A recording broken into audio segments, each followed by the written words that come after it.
Call the meeting to order. We have a quorum. Welcome, everybody. Could I have a motion to adopt the agenda?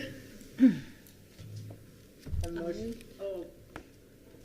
Actually, I have some changes. Oh, okay. Did I not bring, I haven't, my computer is reloading. Me too. Mine is like really slow today. So under the consent agenda, the governing board meeting minutes of April 22nd, we didn't go over those at the work session, and I have some changes to those, so either we could make the changes or talk about them, or we could move it to the non-consent, whichever. Okay, let's just move it down to non-consent. The board minutes of April 22nd. Right. Okay. 26. Okay. Any other changes? Okay, can we have a motion to approve with that change? Motion to approve with that change. Second. All those in favor, aye? Aye. Motion carries. Aye, there you are, Zuby. Zubu. Where's your picture? Oh, there you There are. it is. Hi. Okay, What's wrong? we have a closed session. Yes, we do. All right, can I have a motion for a closed session for the purpose of discussing the collective bargaining? So moved. Second? Second. All right, all those in favor, roll call. Chair Siegel, Yes. Vice Chair Wilson, Yes. Secretary Gurman, Yes. Member Pugh, Yes. Member Dittmer. Yes. Okay, motion carries. We're going next door? Yes. Okay. Maybe by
Okay, great.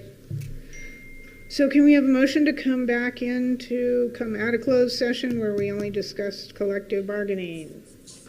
So moved. Is there a second? Roll call? Chair Siegel, Yes. Vice Chair Wilson, Yes. Secretary German, Yes. Member Pugh, Yes. Member Dittmer. Yes. All right, great. Okay, on to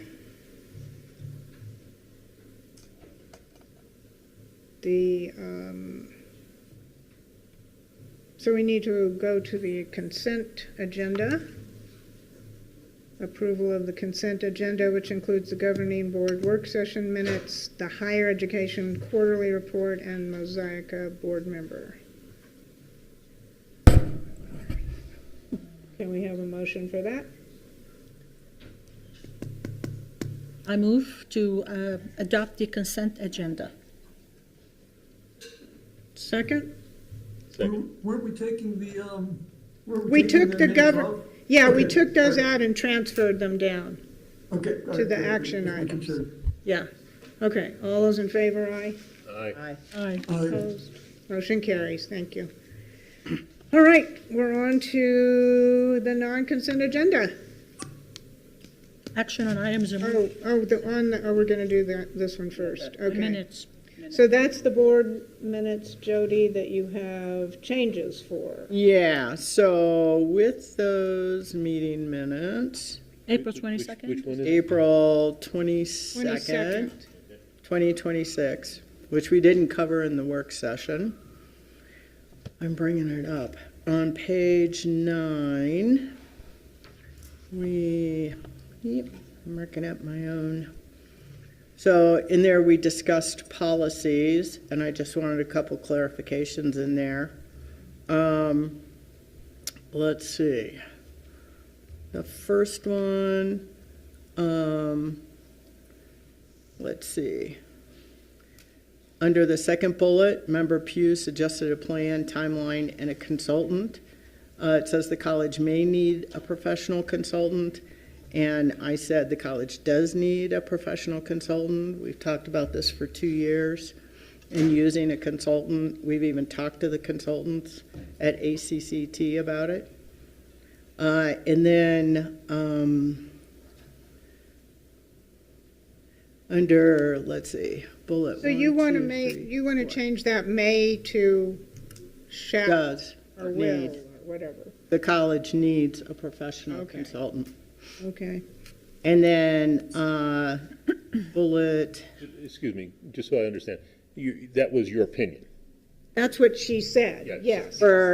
so that's what I stated. This shows what I stated, Okay. right? And so we spent 2 years talking about it, and at the last retreat, which I think you've seen the minutes of, we discussed with a consultant from ACCT about having a consultant to redo our policies. Let's see. Has a policy. Under third bullet, I stated that we were to receive a list of policies per our policy, and that we did not receive the list, and we have not received the list to date. Okay, you're wanting to add that last statement To that third bullet.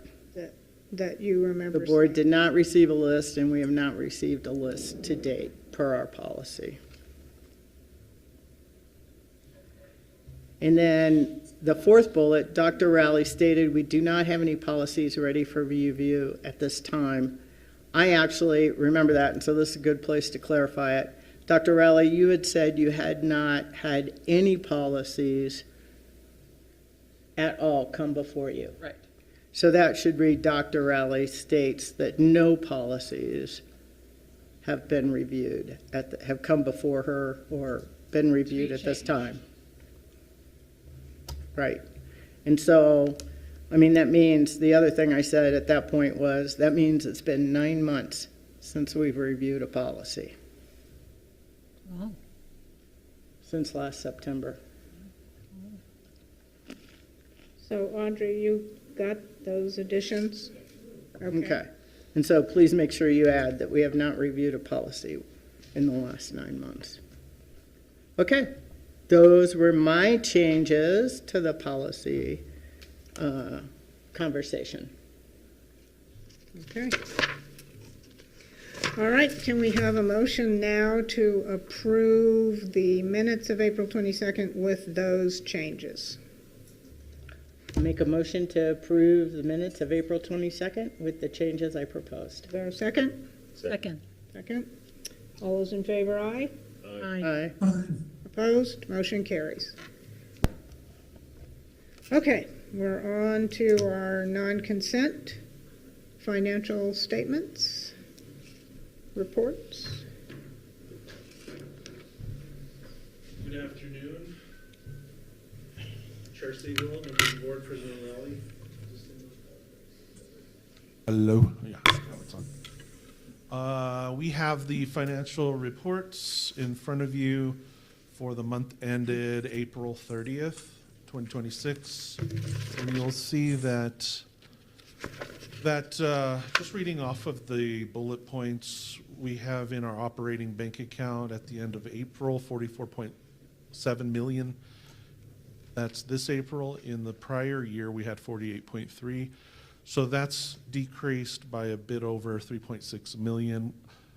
As I mentioned in the work session, most of that is bond proceeds. So bond funds that we had for capital projects have been worked on and have been, charged against. So we're using up some of that money. We had $13 million in bond proceeds when we started this fiscal year. Tuition and fee revenue was 5.4 million compared to the prior year of 4.7 million. That's increased 14% and a bit over $665,000. State appropriation revenue totaled 13.1 million this April. In the prior April, we had received from the state 12.4 million. That has increased 717,696 over the year, and that's up 6% for state appropriations. Local mill levy revenue totals nearly 20 million, so 19.9 million this April. And in the prior year, 2025, we had received 17.8 in April. So that's increased about $2.1 million over the year, and that's up 12% for local mill levy revenue. Other sources of revenue totaled 938,798, and that's compared to the 2025 amount of 781,864. That has increased a bit over $156,000, and that's up 20%. Total ING revenue was 41.2 million this April 2026, and in the prior year, April 2025, we had collected a total of 37.1 million in total ING revenue. So that has increased a little over $4 million and 11% over the year. And then on the expense side, expenses increased by 15%, totaling 35.3 million. And then in the prior year, we had expensed 30.8 million. So expenses have increased a total of 4,567,612 over the year. So with that, that's the summary. I don't know if you all would like to go into the detail a little bit more, the financial report. Any questions? Yeah. Go ahead. I'm gonna go back to that page. Where is it? The composite index. I mean, I know it's still pretty good, but somehow we seem to be going down from year to year. So what's going on? I mean, Sure. we're not on a slippery slope, I hope. No, absolutely not. And as I've mentioned previously, We had reported, if you can go down a little bit more, I think it's towards the last page, Mason, Composite financial indicator score. That, that chart there. So we just, in March, we had submitted to the HLC our CFI score, and we're at a 5.31, which is very strong, and it's actually more realistic. I would say that the 8.19 and the 7.29 are outliers, really. And they really occurred because we had paid off a lot of our outstanding debt. So we showed a very low amount of debt really in the calculation. It's a very complicated calculation the way HLC does it. But we showed a pretty low outstanding debt amount. At the same time, we had received quite a bit of funding in the foundation. And the foundation funds were really like endowment type things, large infusions. And so that together really impacted the score back in 2023. And so that's why it shot up so high. And then, but now, since we've issued debt, as the voters approved back in 2023, you know, we sold the $13 million of bonds. We're more in line what we had outstanding previously. And so that explains it, really.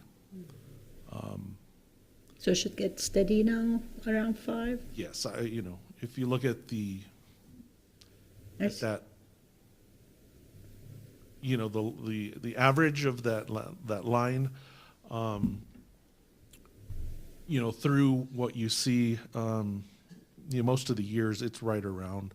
We're still above everything that happened prior to 2021. A lot of that was COVID too. A lot of that was infusions of our cash balance because we had less expenses. We had to like change up operations over COVID, and it all affects the HLC scoring.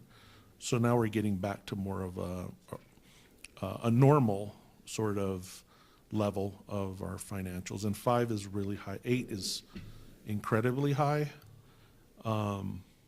And so while it looks like things are going down, it's actually where we should be. The other two are more of outliers, I would say. Other comments, questions? When do the food services keep losing money, and the master's program seem to be in their own debt. I'm saying the master's program seem to have their own debts to deal with. And so the food services, I'm talking about the food service. Can you hear me? Yeah. Do I need to? All right. Maybe. Okay. We can hear you. And so master's program is no longer using the food services, and it's losing money more than it's making, a lot more. At what point it will be fiscally responsible to just say, we need to shut this down, it's not working? Are you talking about the food services? Yes, the food services, because this doesn't look like the master's program is using them either, Well, so we don't legally have to provide food on campus. Correct. The thing is that what has changed is management at the master's programs turned over. And Right. I don't know if they've announced their new head of school, but what they have done in this interim time is they've agreed to use the food services program again and go back to Genuine Foods and using them. So that's Really?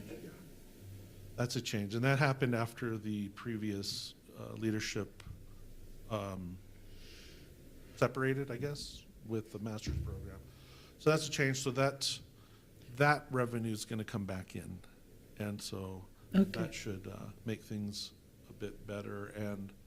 And we're focused on the financials. Genuine Foods did turn over their management operations. They brought in some new people. They have some really good ideas, and they really heard me on the requirement that we focus on the P&L and make sure that we get things in more of a reasonable condition financially. And so, You know, I believe they're committed to it. I think what they're doing is you're gonna see changes in the new year. So, positive things are happening, and I think we would have real issues if we didn't have food services on campus. I think the way we deliver food services is, you know, something that we should discuss. But if we have no food, I think that's gonna be a big issue on campus. Students do need some sort of something, you know, when they're on campus. They need. Do we have a sense of how many students actually use food services? Other than master's It program. would be real hard to get that because it's, you know, it's a lot of it's just come in point of Right, sale. right. Anybody, Students, faculty, whoever visitors. faculty, staff, all of that. Well, we do know how much that the master's program. Yes, we has- have good numbers. So can we on just subtract that number and, I mean, is it half the total amount? Is half of it master's paying and half the are majority students, of the or- revenue is actual non-master's program students. okay. Yeah, so the Yeah. master's program, they, you know, when they were with us for about a year, they would spend about $120,000 there. Well, it says 132 in revenue here. So if it's 120,000, I mean, this is not the whole year yet, 83% of it. No, it's not the whole year, and then the master's program stopped at the beginning of this calendar year. Okay. Yeah, so I'd have to study that a little bit. We really need to do a study. I mean, we really need to know exactly. I mean, yeah, we want to provide some food for staff and students that are other than the masters, but we need to study it. I mean, every year we see $200,000 loss.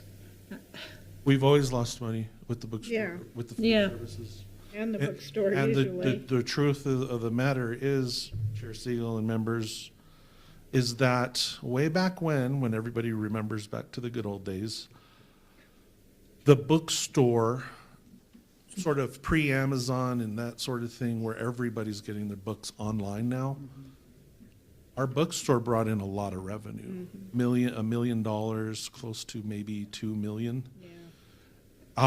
And so the bookstore for years and years, up until, I would say, well, we had to shut down operations for COVID. So let's just say around 2019, the bookstore always subsidized food services because we look at them together in the fund as the auxiliaries.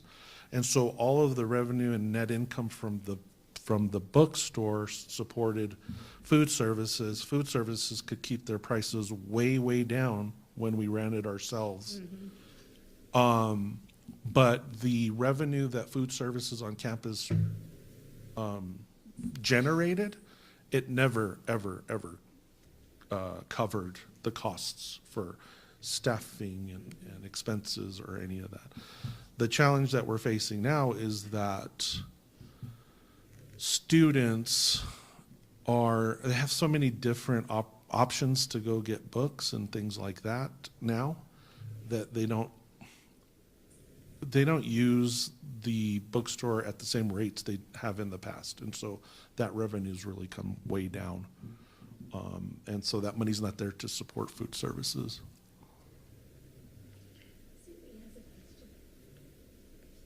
Another Yes, Zuby? question? Zuby, question? Yeah, I'm wondering if we might possibly be able to do a study of what faculty, students, other members of the campus community would really like.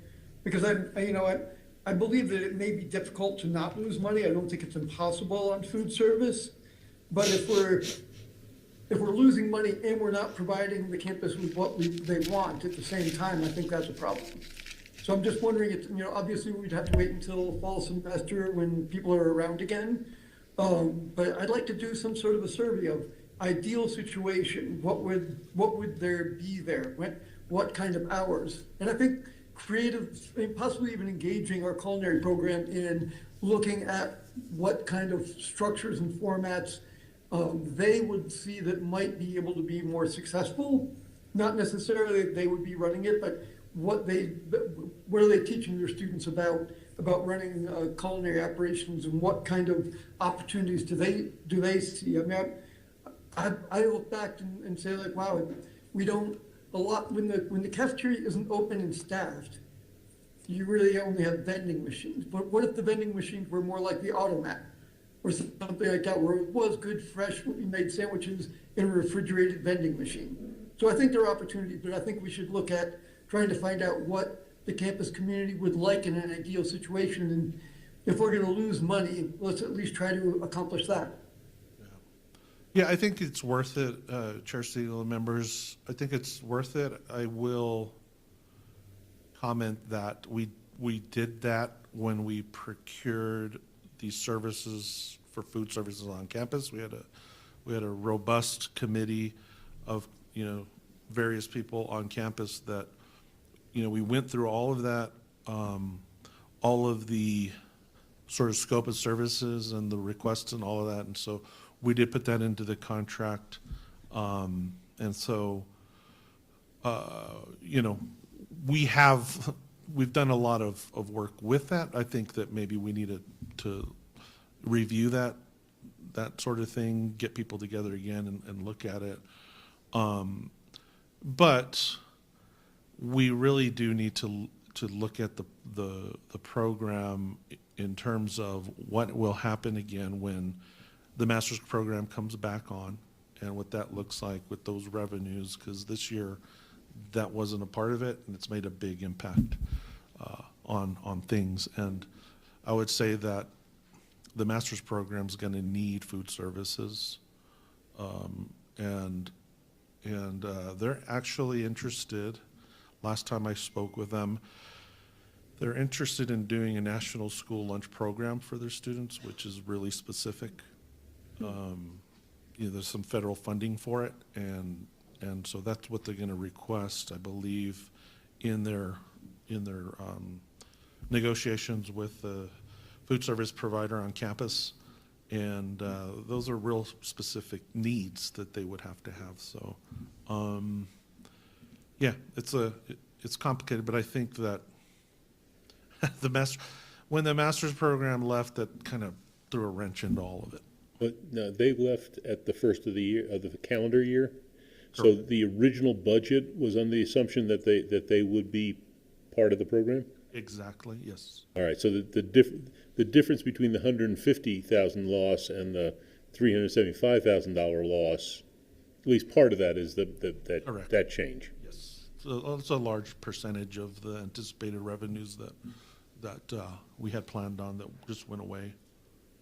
So how many meals a day were they taking? Boy, oh boy. Well, for a while they were getting breakfast and lunch. Wow. And then that got changed in the fall semester. After a few months, they said they didn't want the breakfast. And then they decided to just have lunch. And they were doing anywhere from, I'd say, 120 to 200 meals in a day. It's a lot. And that was just lunches. And that was just lunches, correct. So are they still going to be around in the future with their huge deficit, the master's program? Oh, I mean, wow. they're going to continue So did to. that come out in the media? Yeah. Oh, yeah. It's in the Oh, paper. yeah. Oh, yeah. 3.3 million. Right. So I heard about that Few a million. while back, and Yeah. I was like, uh-oh. But that's not on the agenda. They're still paying the rent. They are paying the rent. Okay. Yeah. I don't know what the plan, I haven't heard what the plans Okay. are on. Because they can't buy meals if they're not Just still going in back, business. going back to the food services. I mean, I use the food services when I'm on campus, but honestly, only out of desperation when I'm really hungry. Because 2 out of 3 times I have a bad experience. The food is not great. I mean, it's almost like a cafeteria food in a Santa Fe public schools. I mean, there's nothing interesting about it. It's just, and it's not that good. It's still not that good. Well, they brought in a new manager, and I'm hearing otherwise from a lot of people that I talked to. They're pretty happy with the changes that they're making. So I urge you to give them another chance. 2 weeks ago, they're under the new management, and I felt like I had some kind of food poisoning after eating there. And that was the only thing I ate there, was a breakfast burrito all day. It's just not good. Okay. You guys need to eat there. I mean, are you eating there every day? Absolutely. Okay. Maybe I have very high expectations for, Okay. I'm a foodie. All right. Oh, the one last question. The management changed about a month ago, about 3 weeks or so. Okay. Thank you. All right. Okay. Keep going. That's it. That's Or it? do you want to go through anything else on the financial reports in your packets? Anybody want anything else? We have seen this and reviewed it. Okay. Can we have a motion to approve the April financial report? So moved. Is there a second? Second, All those in favor? Aye. Aye. Motion carries. Okay, Bargaining agreement? bargaining agreement. Who's doing that? Josh? Hi, everybody. Margaret's on. Oh, Margaret's on. I'm going to enlist the help from the management team. I am here with you all from Texas to present to you the second amendment to the collective bargaining agreement between Santa Fe Community College and SFCC AFT AAUP. You will notice in the recitals that there has been an agreement between the union and the management teams to cease negotiations on what would have been a new article to the CBA that we were calling the Faculty Impact Award. The union expressed an interest in ceasing negotiations on that, and management ultimately agreed. And so we've memorialized that in the recitals of this amendment. The next section is Article 10, Full-Time Faculty Evaluations. And the main change that you see there is that full-time faculty will be evaluated in writing annually using a college-approved format. So prior to now, we've evaluated every other year full-time faculty, and so that will shift to every year. Then in section 2, it's the text from Article 24, which is the corrective action and disciplinary action article. What we have tried to do here is just clean it up and clarify some things, particularly as they pertain to faculty. I think we felt like the article as it was more, it sounded like it was more staff focused or employees, all employees, and we wanted to have this focus more directly on faculty and be much clearer in terms of the actual process and the details of the process. And so we worked together, the two teams, to kind of clarify some of that and put it in the proper order of operations, if you will, and rewrite that article. Then we come to compensation, which is Article 42, and what you see there is the 1% increase to the base salaries in 2025-26, and then you see an amount that we are putting toward, we recommend that we put toward full-time faculty salaries in terms of executing the compensation study. We have put together a timeline as to how that will happen in the process for gathering the information that HR needs to be able to do that work. And then 42.7, you will see the information about converting a course from a 16-week format to an 8-week format. The college recognizes that takes work, and we are looking at a one-time compensation of $250 per credit hour for that work, and that conversion has to be approved beforehand by the dean. In other words, we need to identify the need for this before it moves forward. And then 42.8 is the 2026-27 faculty salary schedule for full-time faculty in the collective bargaining unit, and you'll see the details of that and the language around that there. I would like to take a minute to thank the management team, which is Dr. Yash Morimoto, Dr. Jim Wysong, Nick Tejas, VP for Finance, and Donna Castro, our Chief Human Resources Officer. And I would also like to thank the union team, which their lead negotiator was Lenny Gannis, Maureen Grigwright, Jerry Dakin, as well as Alana O'Shaughnessy from AFT, who were on their team. We had I think a positive and meaningful bargaining session this year, and for the first time we finished before the end of the spring semester, and so that's exciting too. So I stand for any questions, and my colleagues in the room are there as well to help us answer anything you want to ask. Thank you, Margaret. All right. Any questions? Great.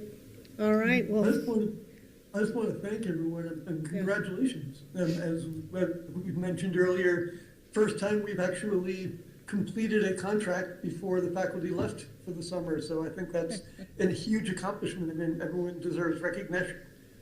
yes, thank you, all of you, and thanks to the union for helping expedite this. I remember we'd be in July and August sometimes with still working on it. So this went very smoothly. Thank all of you for engaging in the way that you did. So can we have a motion to approve this? Faculty. So moved. Second? Okay, all those in favor? Aye? Aye. All right. Aye. All right, thanks. Wonderful. you. Thank Great. you all. Okay, so,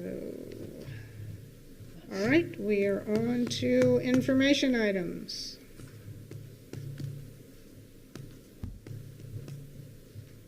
Our audit, which we have in front of us. Yes, Madam Chair. Board members, President Rowley. We have the presentation of our FY25 audit. Usually we do this earlier in the year, but with some challenges from really federal rules that were very slow coming out, it delayed a lot of things, and so here we are. And I'll let our representative from our audit firm introduce himself. Good afternoon, board members, secretary, vice chair, chair, and president. My name is Fernando Medina. Is that loud enough, or do I need to get a little bit closer? Get a little closer, please. Does that sound better? Yeah. Okay, good. So my name is Fernando Medina. I'm an audit supervisor that worked on the college's financial statement audits for the FY25. And today I'll be presenting the audit results for the FY25 audit. If at any point you guys have any questions, feel free to stop me. All right, proceed. Okay, so then in this slide, we're going to be going over our responsibilities applicable under the government auditing standards. You'll notice that we have 4 boxes here. So in the first box, at the top left, we talk about our responsibilities as auditors. So our responsibility is to form and express an opinion over the financial statements and ensure whether they are in conformity with US GAAP.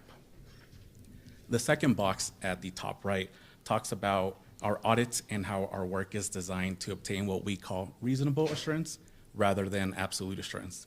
So with reasonable assurance, we don't look at every single transaction, as this would be too time-consuming and wouldn't be cost-effective for the college. We do, however, look at enough transactions to come to a reasonable assurance that the financial statements are free from any material misstatements. The third box at the bottom left talks about our consideration of internal controls. We have audit procedures in place that take into consideration internal controls. However, our procedures are not substantive enough to express an opinion over the internal controls. And then the last box at the bottom right talks about our responsibility to communicate any significant matters over the audit with management.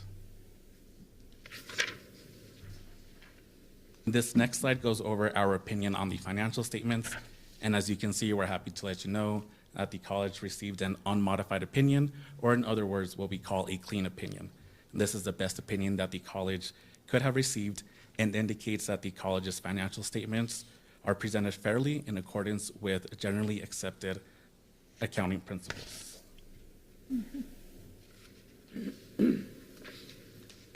This next slide goes over 2 additional reports that are presented in the college's financial statements.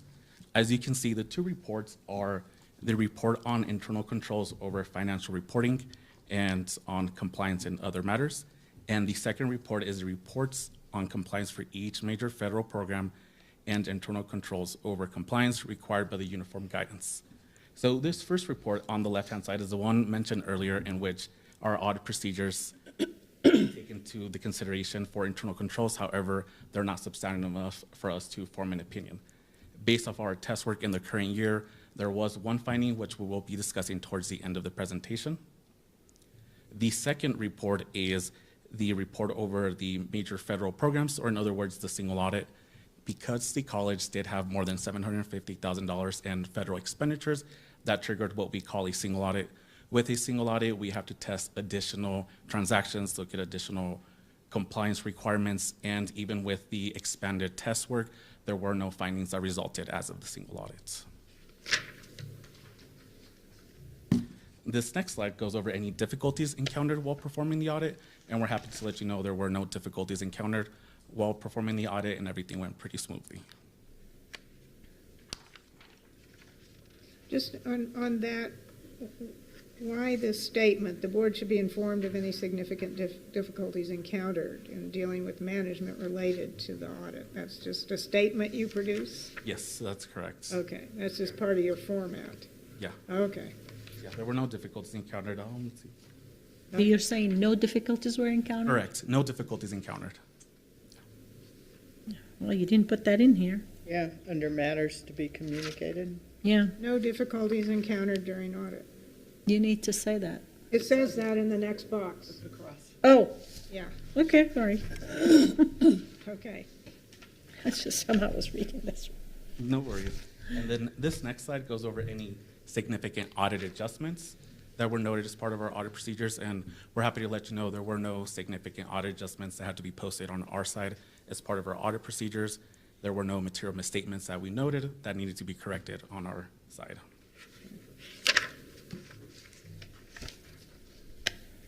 This next slide goes over any disagreements with management, and again, we're happy to let you know there were no disagreements with management as part of performing our audit procedures for the FY25 audit. And then this slide goes over any management's consultations with other accountants. So if management consulted with other accountants or CPAs, we'd be required to let the board know. And to our knowledge, we're not aware of management consulting with any other accountants or CPAs. And that's because we didn't? We did not. Okay.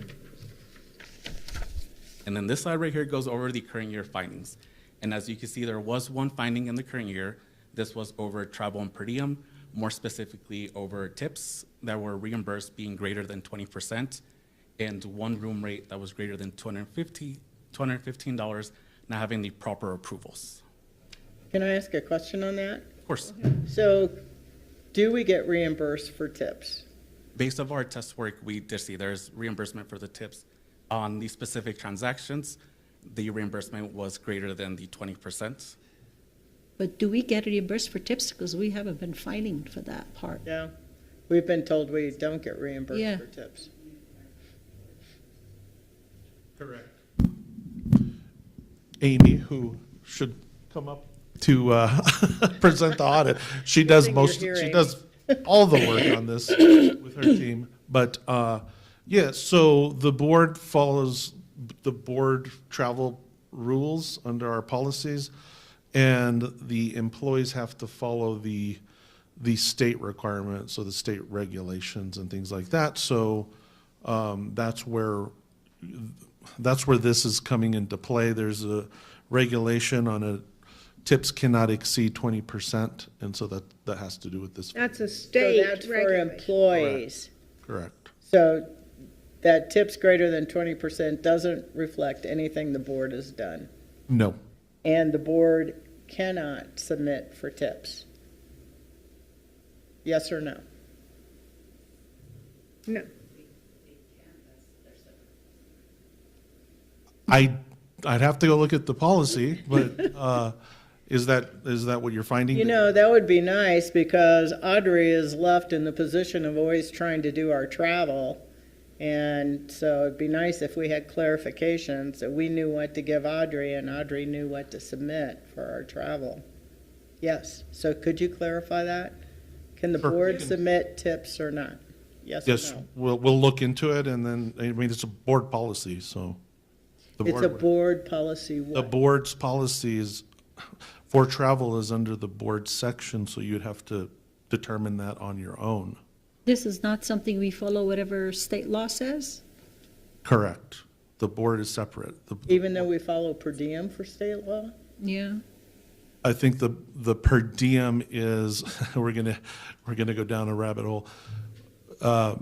So travel is under for board officers and board members, travel is under the Community College Act. Travel and per diem is specific for state employees. That's the main difference. So I think that if you do have questions, we should have an agenda item on a work session so we can kind of go through this and clarify and figure out what exactly. Yeah, that would be nice as we travel this year, so we know exactly what to give Audrey, and we don't put Audrey in some kind of pinch trying to sort out what we're supposed to be doing. Exactly. But what they're auditing is really for employees under the state rule for employees. So that's what And our auditor's referring to here. And you found that there was one case where someone got reimbursed for more than 20% of the tip? We tested, I believe, around 10 to 15 transactions off the top of my head. Yeah. I don't know the number of instances, but I can definitely get back to you with the instances of that situation. But you It was found, one or more. there was one at least. Yes, that's correct. And the $215 a night, is that supposedly, is there a ceiling about the room rates? Is that why? For employees? It's the justification, right?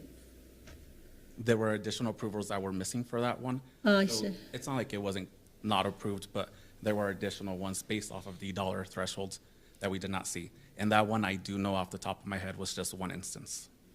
So somebody got reimbursed but did not properly get the approval or receipt or something? I believe the approval that was needed was president's approval, but it only went, I don't think Becky was in the approval chain. I see. Amy can clarify. Okay. So our travel pre-approval queue in Workday, if somebody is traveling out of state or out of country, automatically those approvals go to the president for approval, which covers the maximum lodging amount. This happened to be an in-state approval. Those don't automatically go to the president. In the past, in most cases, we didn't have to worry about it because the state of New Mexico wasn't as expensive. Now it is, so we're having to be very careful about sending in-state approvals to the president for additional approval per the Travel Act.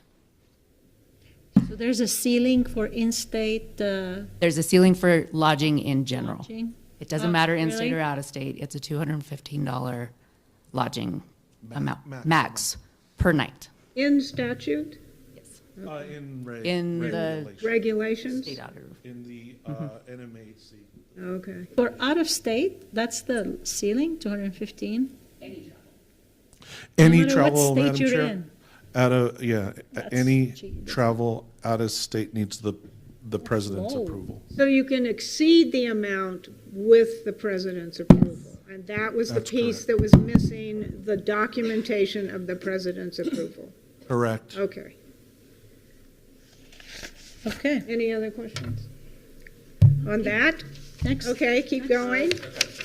Okay, well, actually, I did look up the board on travel, and it says the board shall adhere to the Per Diem and Mileage Act of NMSA, and it doesn't address tips at all, So we follow the state law. apparently. The state law, but not the regulation. So let's, I thought We need this to is meet. a policy Yeah. that we reviewed for forever. yes, if you remember, Chair Siegel, we We were following had state law.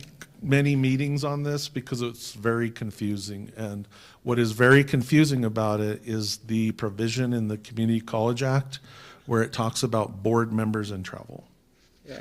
And that is separate from what the- employees have to follow. Right, right. Right. And that is a statute. That is in the statute Correct. for board members. Yeah. Okay. All right. Please go on. Sorry. We need an agenda item on a work session for that. We'll look it up. So this next slide will go over the resolved findings from the prior year. And as you can see, there were 2 findings from the FY24 audit that were resolved in the current year, that being the phase-out reports and the timely deposits on the cash receipts. And that's it. I open it up to any questions. Okay, any other questions? Looks like a pretty good audit. Yes, definitely. Nick and Amy and their whole team is wonderful to work with. Good. Yeah, and I think that Chair Siegel and members of the board and President Rowley, while we always want to strive for perfection, that's a little unrealistic. Within $100 million of transactions, and You came pretty close. we came pretty close. But truthfully, if you say that there's no audit like issues or errors, that's not really truthfully realistic. Again, they're taking samples, and so they're not auditing every single little transaction, but in those samples that they can get a reasonable amount of information to make determinations. But findings always help us to have something to work on and stay vigilant. Yeah, and again, so while we would hope for none, I think the more important part is the overall opinion from the auditors that was mentioned, that we have a unmodified opinion, which is a clean opinion, and it's the very highest standard of an opinion from an auditor. So a lot of thanks goes to Amy Pell, her team, as well as the rest of our finance team, our budget folks. Everybody has to chip in for this, and I think we're in real good shape. Yes. Yep. Any other comments, questions? Well, thank you all for the excellent job you're doing. And will you be doing our audit? Do we have a 4-year contract with you, or what is the? Yes, let's see here real quick. I can tell you. This Yeah. is year 3. Year We're going 3? into year 3. Yeah, we're going into year 3. And out of a 4-year contract, we can go up to 8 years, but after 4, you have to go. We have to go out to bid again. Yeah, but you can if you select, you can go up to 8 years total. Right. What year, this is year 3? This next year will be year 3. So we have 1 more year, and then we have to go out to bid, Correct. but we can contract can with select you them again. If they If they respond to our right, if they respond, yes, if you want If they're to tired of us, then they. bid on our contract, yeah. Yeah. Okay, thank you. Thank you, Nick. All right. Thank you. Thank you. Thank you all. Thank you. And thank you, Amy. Yes, good job, everybody.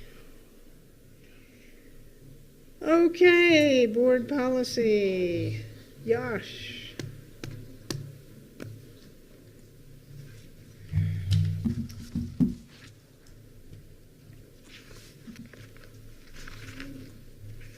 Give me 1 second. Where is this?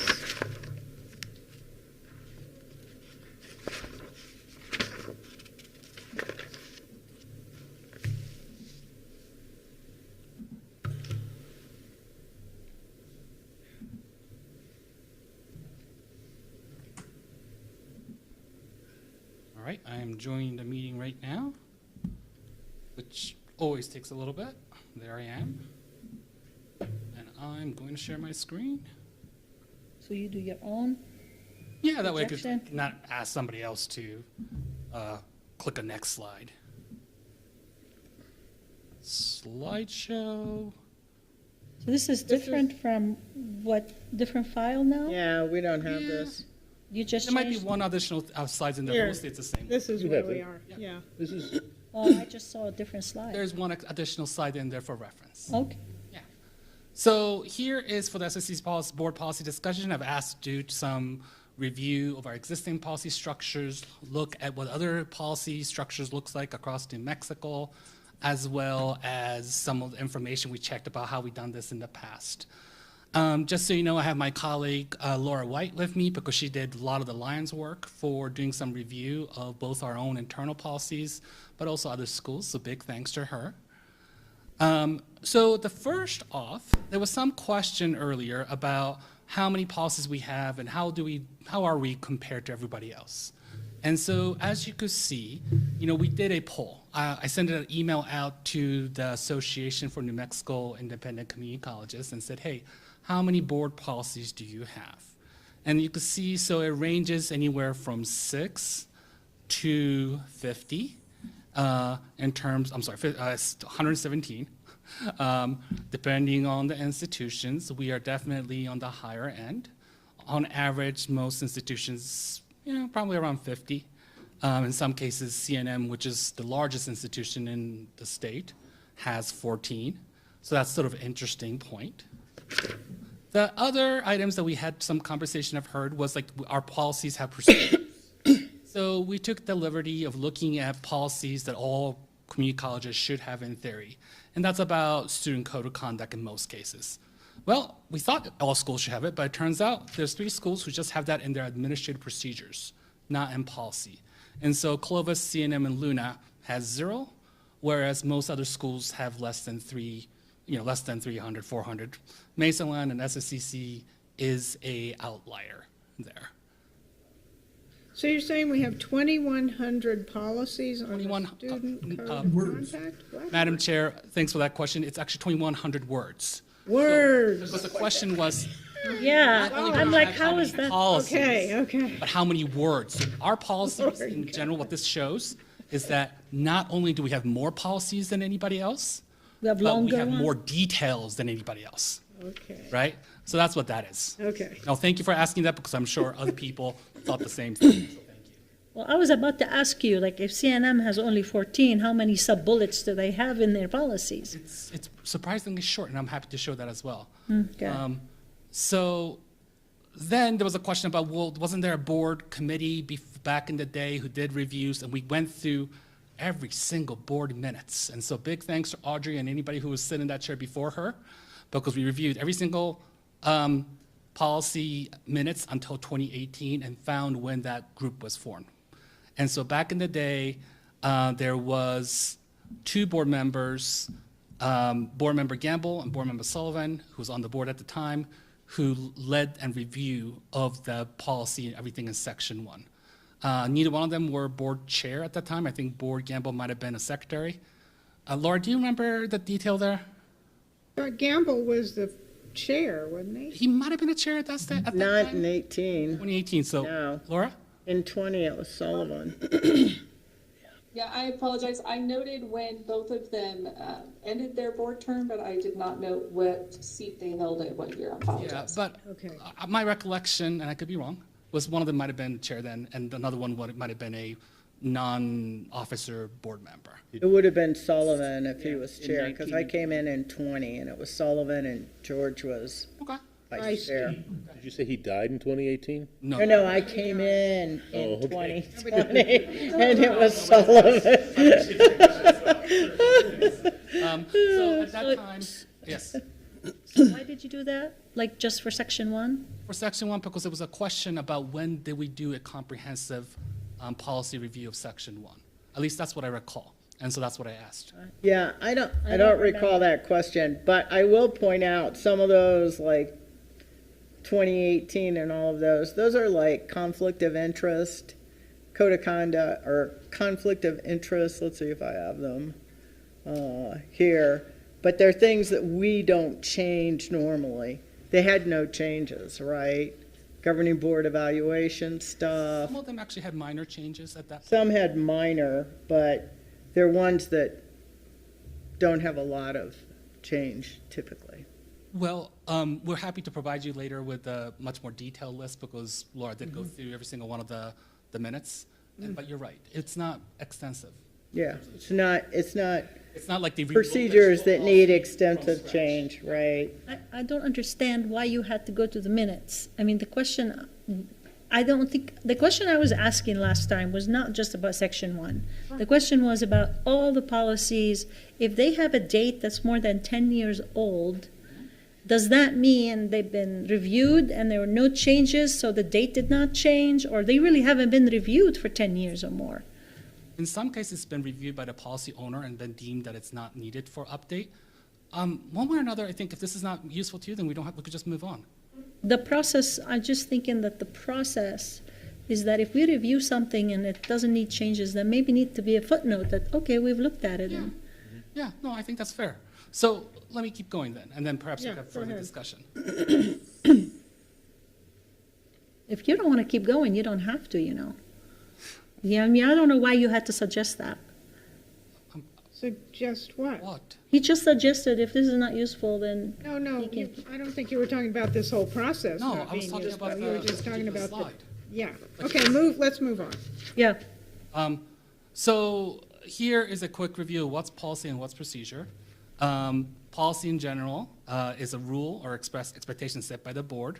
Procedures go into how employees carry out their policies, right? And so I'm just going to leave that for a few seconds. And so from our perspective, there are two challenges that we have with policies. One, we create policies for what our peers delegate to administrative procedures or handbooks, and we include our procedures and policies. There's some policies that I think it's appropriate for the board to have, but even then we have a little bit too much details. I think one of the board members mentioned, maybe it was you, Joe, mentioned that last time, or one of the meetings. Just as a quick reference, this is how CNM does it. Not to say we have to do it this way, but just it's always good to see how other schools do it. Oh, we don't have that. This is not in there, I'm sorry. Oh, okay. This was some additional stuff. We had some time since the last time when we thought I was going to go through the work session, so I've added some stuff. Okay. So they have 3 sources for their policies. The employee handbook, which basically accounts for our policy section 4, right? And they collaborate with policy owner, approved by cross-divisional focus groups, those are the shared governance process, approved by the strategic executive team, that's our exec team, and then approved by the governing board's executive committee, which is not the complete full board, then approved by the CNM governing board, which is the full board, and then they publish it. Then the source, which is majority of their, what they consider to be a college administrative policy. So this might be, I don't know, something like how the survey policy we have on campus. Those things go through collaborate with policy owner, approved by course divisional focus groups, approved by strategic executive team, and publish. So that one doesn't go to the governing board. But they are governing board policy manual, which then goes through the whole process of collaboration, approval by cross-divisional focus group if necessary, approval by the governing board's executive committee, and the board at large. Just in case you're wondering what that looks like, just as a reference, here is CNM's Governing Board Policy Manual, the last of one of those three sections here. And I'm not suggesting anything, just a reference information. So they have policy on code of conduct. You can see how short it is. Next is code of conduct enforcement, criminal background check, nepotism, public information, general activity account, and then employee handbook. They do have something about per diem, just in case you're wondering, and they're sort of similar to per diem. Oh, I hate spelling in front of the public. Per space, it's not letting me space. Okay, let's see if that does it. Okay, I can't space it out, but let's see. Are these policies or policy manuals? Huh? Two different things. Well, they consider this to be their policy for the board. So per diem, they say they serve as a non-salary public official entitled to receive per diem reimbursement through NMSA 1978. So just an example of how other schools do it. And these are the materials I've collected for the board's discussion purpose. Thank you. Madam Chair, if you'll Yes. let me jump in. So I think it's great we're here. I think we've needed to address our policies for it's been a rough process. I agree with all of that. I think maybe it was a little rough getting here, but we are here, and I appreciate the college stepping up to do this. In the presentation I saw, it talked about maybe your last page of this presentation about the college taking on sections 2 through 9. I'm sorry. There's one more. I apologize. Yeah, I think there's one more slide. Yeah, let me share one more slide. I apologize. slide. Thank you so So, much. It was unintentional. yeah. There it is. So with the proposed solution, I mean, I fully support this. We absolutely need to do this.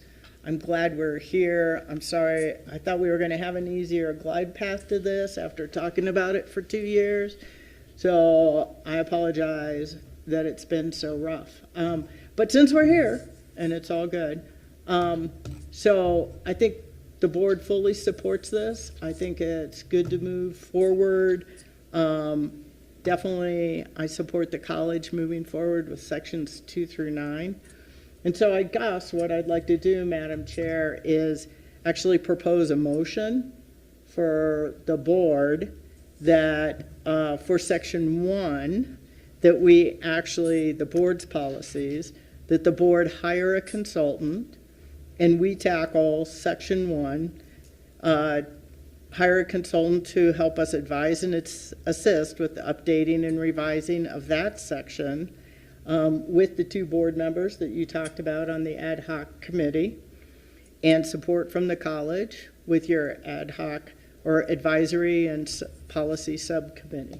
So I'd like to propose a motion that we do that for section 1 with the consultant. We have to notice it. Yeah, we We can't have to vote on notice that. them. Okay, but that's the motion I would like to propose that we can discuss.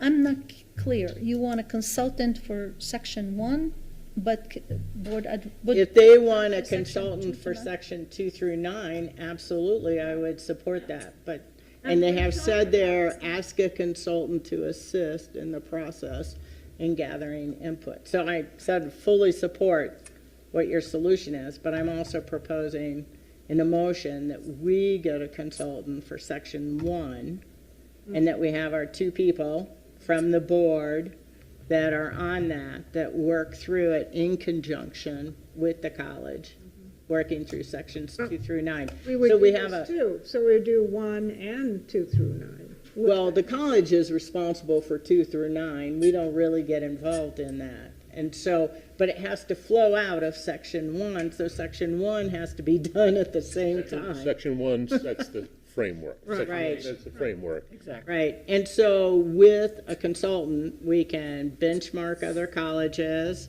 we can use the ACCT policy library, we have more resources available to us to come up with a finished product that actually benefits the college and the board in such a manner. So that's what I propose, and we tackle it. We go forward. Madam Chair, and Member Pugh, one thing, I think that is a fantastic idea. You know, I'm thinking back to the last time we met with our consultant, and one of the things that she talked about it at the meeting or the retreat or whatever, but then she talked to me about it later, and that is a policy that we don't have in Section 1, which is, I think she called it an ends policy, but it's basically something that clarifies how the board delegates and then holds responsible, you know, what I am supposed to do and, you know, everybody else is supposed to do. So I think looking at that with ACCT or whoever you like that's a really good idea, I think. Yeah, no, I think that I reached out to ACC too, and they gave me the name of like 4 different consultants and the link to their policy library. And so we have a lot of resources at our disposal, and it looks like we're all ready to go, even though we had a rough landing, so that we move forward and start getting it done. Good. Other comments? I mean, I'm all for that. That's exactly what I've been asking for from, you know, why haven't we been reviewing policies? And I think that the idea number 4 in the proposed solution, which is gather feedback from staff, faculty, and administration on the new process, that's what we're asking. Like, there need to be a new process of how to evaluate policies. And really, like the example I gave is that if we review a policy and there are no changes to it, that needs to be marked, that there's been no changes to it, instead of leaving the old date on it. That's just one example. I mean, there's so many ways it can be more formalized. For instance, our discussion last meeting about procedures in the board's section of policies, they are labeled procedures, but they are things like attachments or worksheets, and so they are not really procedures. The president's evaluation is labeled a procedure, but I don't really think that it needs to go out for comment from people or interested parties, right? The conflict of interest one has an attachment that we have to sign every year. That's not really a procedure, right? They're labeled procedures, but they are not procedures. And then when you take shared governance, it's a step-by-step thing that's way too in the weeds. So, yeah, there's so much that needs to be cleaned up. It's not funny. My question about the presentation, though, is that why you had to have a slide on Section 1 and why you had to go through minutes instead of just going through Section 1 and at the bottom of every policy it has a date. It has a date. You know, this is where I'm confused, and why isolate that in a slide even though the proposal solution is for Sections 2 through 9. So I'm not clear what's the problem. So First of all, why did you have to go through the minutes? I'm confused. I wasn't confident in whether or not those dates at the end was consistently applied. But if it was in the minutes, then I'm sure that it was done.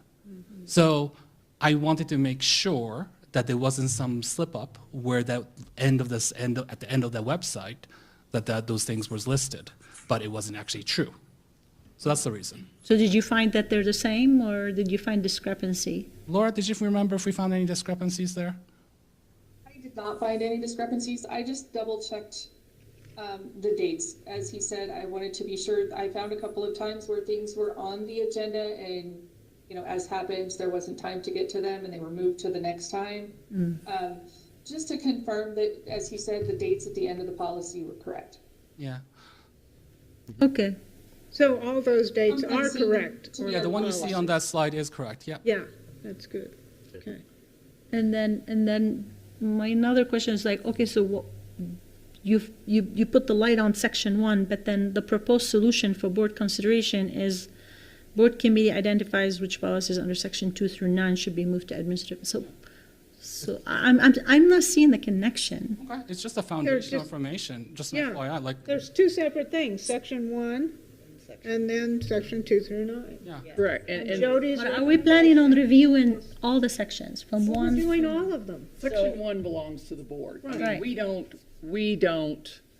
we might clarify the law or something like that, but that is the board's. And when my recollection, when Jack and George worked together with Laura Mulry to I remember them working on the shared governance piece of it and making some changes, but not significant changes. But it wasn't anyone that involved anyone else in the college. It was just, they called me in once or twice when they just, I don't know, they asked me something. But I mean, I wasn't really involved in it. And Laura was there as like the person writing things down and maybe provided some historical context, but it was their thing. And they were the ones making the decisions and recommendations to bring back to the whole board. And so I think section 1 is just different. And the other thing is that section 1 has never gone through shared governance. So when you all work on your policies and make changes, you are not taking them out to the staff and the faculty and anybody else. They're your things. We asked Paige to review them, and that's just to make sure that we're not stepping out of line, but that's it. The other stuff, 2 through 9, that I've been saying is, way more procedural, that does come from everybody else. Like I asked Todd, we were talking about starting with sections, I think 7 and 8, because that's IT and marketing. And so 7, 8, 9. Okay, 8 and 9 then. Anyway, so Todd looked at the NPR policies, and there were 2 or 3 that he thought those should probably be things that stayed requiring board approval, because they have to do with, one of them has to do with who can speak for the college and things like that. So that is a lot different than how do I get a flyer made. And so those will, I think we will likely say that those need to stay with you. They don't need to go out to the whole college. They need to just be the board. And then the other stuff that really is procedure, even if it's just procedure, it still needs to go through a shared governance process where we still take it to the faculty, take it to the staff, let everybody give their feedback, give their comments, but then we don't have to take it twice to the board, which really does shorten the time to keep it updated. Right, and so for me, Lena, just to address that, is one reason my motion said the board will focus on section 1 while the college focuses on section 2 through 9, and I mentioned in my motion that we'll work together with their ad hoc policy subcommittee so that we can all stay aligned, because whatever we change in 1 is going to affect everything in 2 through 9. So that's how they're linked up. And then there's even further changes with whatever you put. You're going to need to really understand what you're putting in the employee handbook, because that's going to affect policies through all the sections. And section 4 for us works as an employee handbook, but it's not easy for new employees to go through and find the information that they're looking for. They're going to have to click through every single one of those policy links and such. And so we want to, I think it makes more sense. Whenever I go and visit other institutions for accreditation purpose, they usually have an employee handbook, but for us, we do it differently. We have it as a policy. So I think it might be time for us to sort of transition in that direction if the board thinks appropriate. So my motion says we work with them, but we work separate on section. I'm still confused that why we need a board committee to work on the policies in section 2 through 9, when section 2 through 9 belong to the staff and faculty and departments and not the board. I mean, why? Well, we were talking about how go ahead, Zuby. I was going to say, well, right now, the policies belong to the board, and that may not be a great All of idea. them. But for us Okay. But the it owners. will take our action to turn that over so it's not under our jurisdiction any longer. We can't just say, oh, we just think that was a bad idea. We have to actually formally determine and have a vote to decide that these things no longer have to come to the board. Well, and also extract what is the policy from the pages and pages of procedure. Right. So that we're not calling that policy. Then- And then the board will review that. At what point is the owners of those policies, their feedback, I can't speak anymore. At what point would you take feedback from the owners of those policies? They will drive this whole thing. Like, as we're starting this, just like Yeah. saying, so like, Yash and I reached out to Todd and to Corey as the owners of those two sections, and the initial review and recommendation comes from them, and then we'll look at it, and our tiny board committee will look at it, and then it will come to the whole board. Because Okay. as member Wilson pointed out, Because we still have a shared governance. exactly. And if we do this, I would imagine we won't do one section at a time, rather as a collection of things. So we have we don't just, if we do one section at a time, that's basically all the shared governance group is going to be doing for the next 5-10 years. So we're probably going to do it as a packet, and saying this is our proposal. Like more than one section at a time? Okay, good luck. Okay. What about but employee manual? I was talking to an HR firm for my other hat, and they were saying there's a difference between employee manual and an employee handbook. Just so you know, I don't know, but it sounds like from HR perspective, these are two different things. I'm not clear what you're talking about. I'd be happy to talk to you more about with your partner or whatnot, about what they might be referring to later.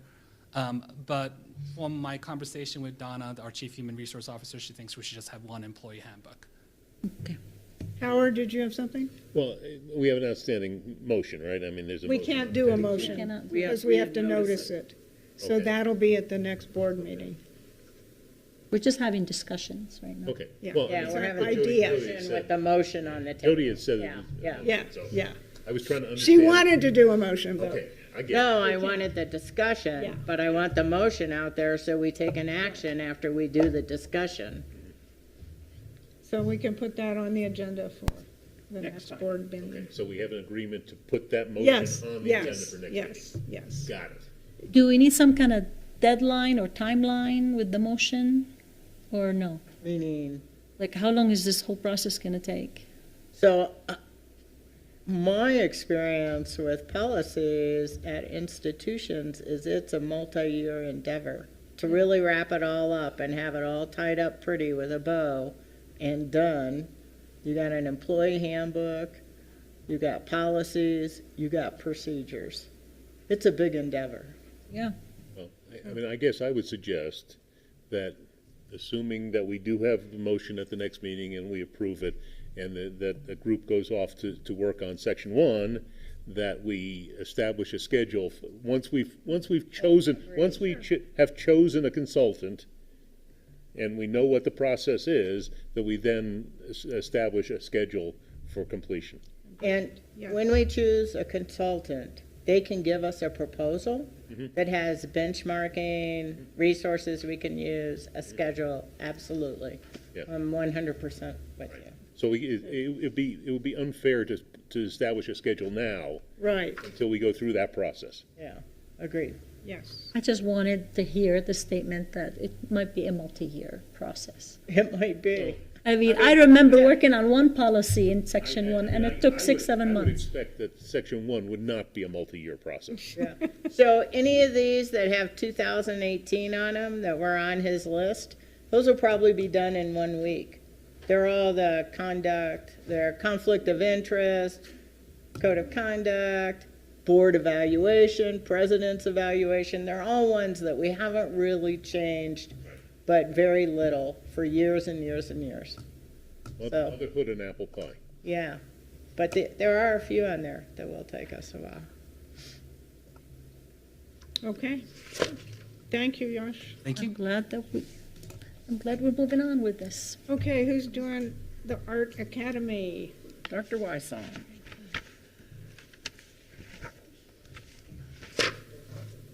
We've had a lot of news on this. Oh, yeah. Yeah, there's. Nice articles in the newspaper, some not so nice. Nice article? I wouldn't call it nice. Well, the one that was written by Sue, yeah, that was a good explanation She's a and student. positive, but some of the others were not. Yes. Well, Chair Siegel and members of the board, Dr. Raleigh, it is a positive thing. We're very excited about it, and so we're going to go through this presentation kind of quickly in the interest of time, but certainly feel free to pull the cord and stop the train at any point if you have questions, and I'll stand for questions at the end. So the Art Academy, it's an exciting new opportunity that addresses a concern that we've been looking at for a while, and it's going to be an opportunity to provide something for our students that has been lacking heretofore. So we have a lot of students here, I think you're probably well aware of, that are taking the same 1,000 and 2,000 level courses because we are a 2-year school with the goal of offering opportunities for students to transfer to upper division or to get a certificate. We have students that take those classes over and over again in order to have access to our outstanding faculty and facilities. And many of these students have reached a level of mastery that makes their continued enrollment in a beginner course problematic, because then we have true beginners in with people who are really at a level that would be upper division or even graduate level. So we've been thinking and working on this for a number of years to find a solution that's equitable. So the purpose of the Art Academy courses is that they're structured around the ability for these students who've reached a level of mastery, and these students, in order to be enrolled in an Art Academy course, will have to have a referral and be approved. And those students will then be able to continue to study with one of our art faculty and continue to have access to the facilities that they are very interested in using. So this is for advanced students. They can continue to perfect their skills and techniques, and they can stay for as long as they want. They don't have to continue to sign up for a beginning level class again and again in order to have that access. So this benefits those students because this provides the opportunity for them to legitimately and in a I say an honest manner, a manner that is forthright, continue to work on perfecting their skills and have the full attention of the faculty member to help them in that endeavor. That faculty member isn't then divided between dealing with true beginners and people who, frankly, in some cases could probably teach the class. The ability also to do this also benefits the school because it's going to move us toward a financially sustainable model and a model that's more compatible with our state's educational goals and metrics.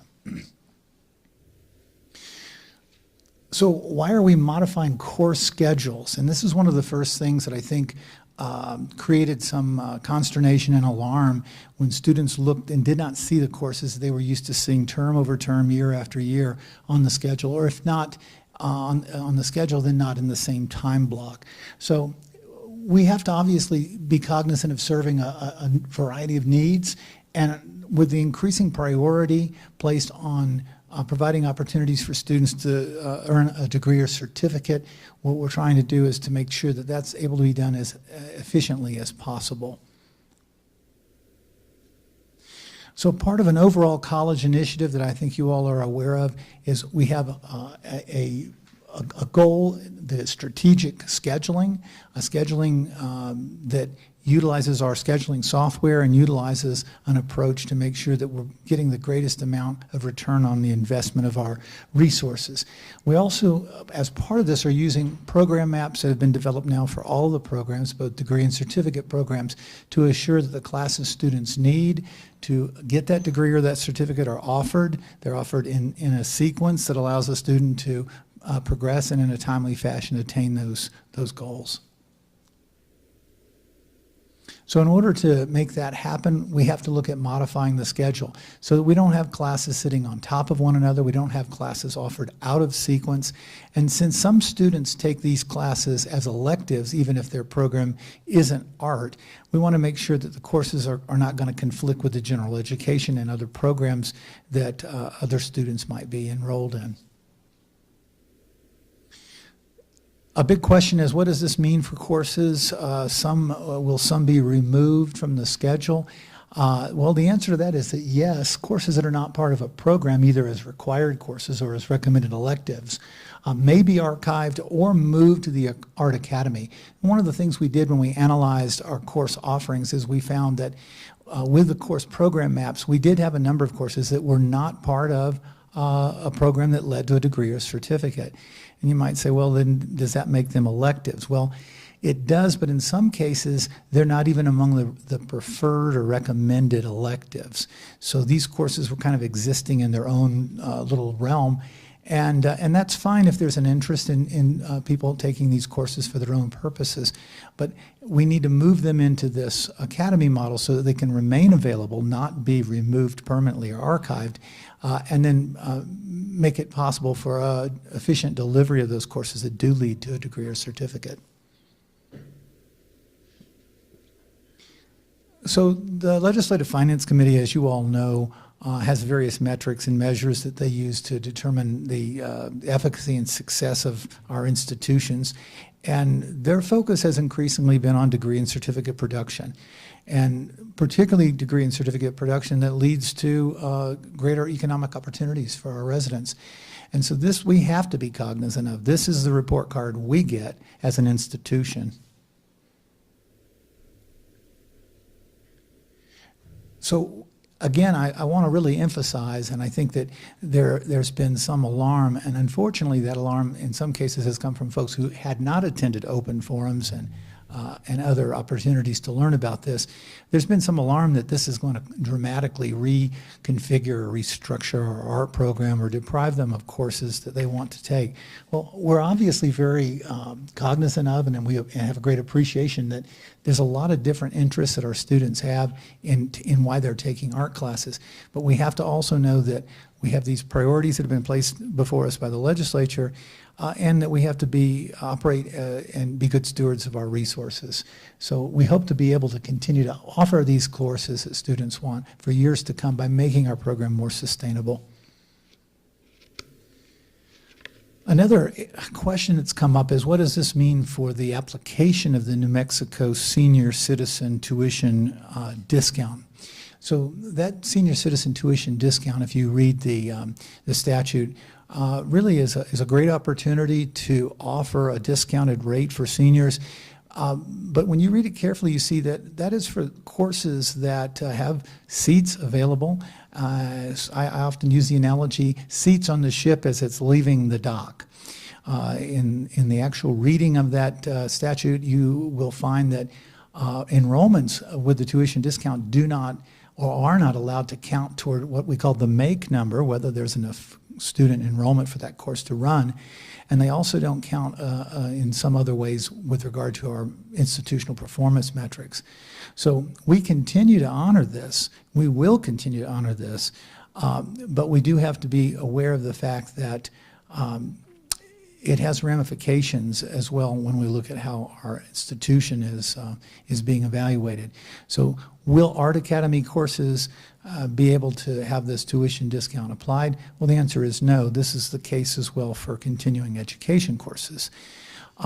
Will the remaining credit courses in our primary curriculum, whether taken for credit or audit, be able to have the tuition discount applied? Absolutely. That remains unchanged. And again, as I said, the folks that are applying this discount, we are happy to have in our classes. But when it comes to the measurement of educational performance metrics, the truth is that they are not counted in the same manner. Yes? Are you taking questions? Can I ask? Yeah, absolutely. About that? So it seems like that has been one of the biggest issues.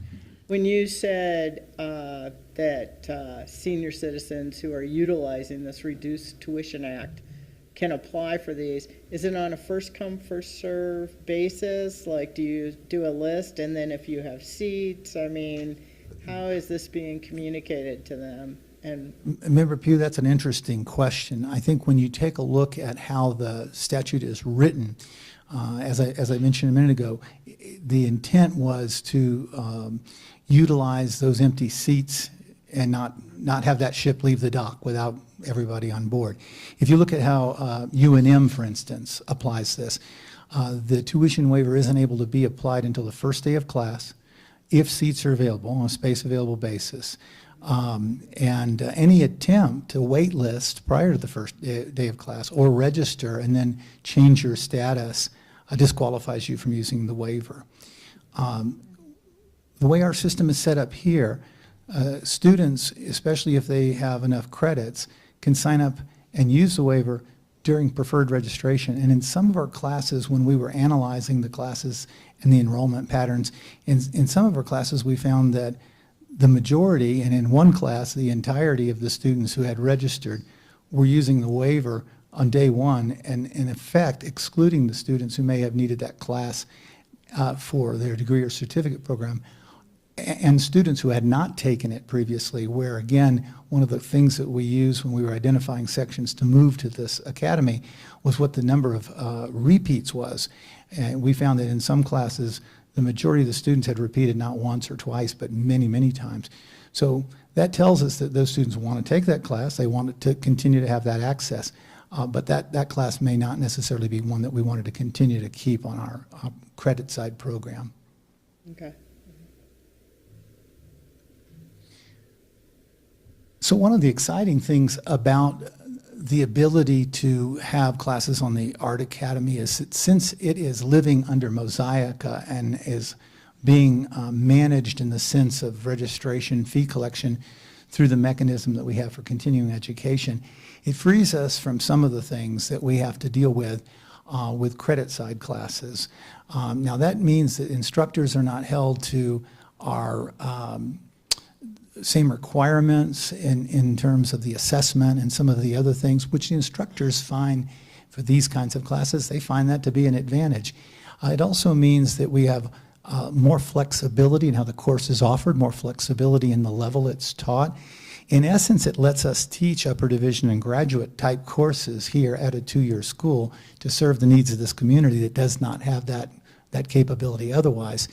But it also has the ability to do a lot of other things. The freedom that it gives us means that in the future, and the rollout is a relatively small number of classes, as you'll see here in a minute, but in the future, this also means the ability for us to offer topical workshops, and those could be intensives where we bring an artist in who's here for a weekend, perhaps working in concert with some of our community partners, using some of the same strategies that continuing ed has, partnering with Four Seasons, for instance. It also means that we could do things like have travel-based courses in the arts. A lot of things that it frees us to do, I think in the future, people will look and say, why weren't we doing this sooner? The old saying is, success has 1,000 fathers, and I'm hoping someday there'll be an argument over paternity. If this doesn't work, you're looking at the guy that's going to get hung for it. So we have a lot riding on this to make sure it's successful. So another one of the things that comes up is how much does this cost? Does it cost more than our current credit side course offerings? Yes, it does. Does it cost more than what the cost of the course if you applied the $5 tuition waiver? Yes, it does. We feel it's still a very good value when compared especially to local studios and other institutions who provide workshops in the arts. So for a 3-hour per week course for 8 weeks, we're looking at $299. That's even going to include the coveted lockers, okay, which if you know anything about the arts, locker mania on the first day of class is really something. So we're even reserving some premium lockers that'll be included in the fee. 3 hours per week for 16 weeks then is $599. A 4-hour class per week, $399 for 8 and $799 for 16. Why we've adopted the 8-week paradigm here is not only to be consistent with that adoption of 8-week paradigm in other credit side classes, because remember, we have to work around those schedules and make the schedule work effectively and efficiently, but because one of the things that we have found is that many of the students taking the art classes for enrichment, well, they would sign up and they have a lot of other things going on in their life. They might be going elsewhere to visit family or have a vacation plan during the course of the term, and they weren't getting the full benefit of the course, even though they were signed up and taking a seat really for the full length of the course. Chunking these up into 8 weeks means you pay for what you intend to use, and it also means the opportunity for a greater number of unduplicated headcount, individual students who may not have had the experience to be in some of these classes before to have access to them. So what are our launch classes? Well, Marquesias pottery, advanced glass art, an abstract painting course, a printmaking and etching course, a watercolor painting course, and they will be announced on July 20th in the continuing ed catalog that goes out to 50,000 households in Santa Fe County. We have our own section in there with our own branding, but we're very grateful for our partnership with continuing ed, and I think Chris might still be behind me. I can't speak highly enough about the coordination and work with her team at Continuing Ed to really make this thing work in a way that we hope will be convenient for people. And our other hope is reach people who may not have thought to take classes here with us before. They definitely, through that, reach a wider clientele. So as I said, Continuing Ed will handle the mechanism for this. This will be, these courses will be advertised in the catalog that comes out for the Continuing Ed program. It'll be under the Art Academy section, and there'll be instructions about how you may be able to be considered for it. It is going to be by an acceptance process so that, again, we have people in these classes who are on roughly the same skill level. We want beginners in beginning classes, we want advanced people in advanced classes, and we want to keep these opportunities available for our aspiring artists for years to come.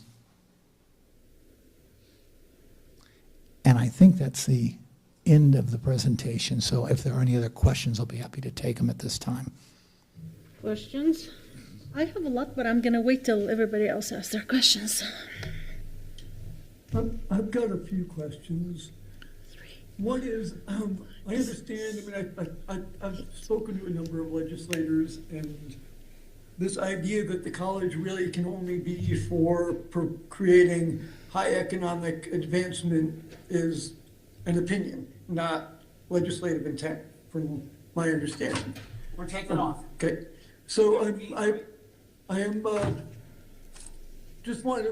want to point that out. And we've had an enormous shift in funding for the college from state funds towards local contributions. So our local residents are contributing a much higher percentage of the cost of running the college than they were 10 years ago. And the state is providing much less. So I guess one question I have is whether or not within our financial structure, whether we might consider doing some subsidies for the parts of the Art Academy to make it more accessible to some people who maybe $800 for a 16-week class would make it just simply unaffordable, even though they are paying taxes to help support the college.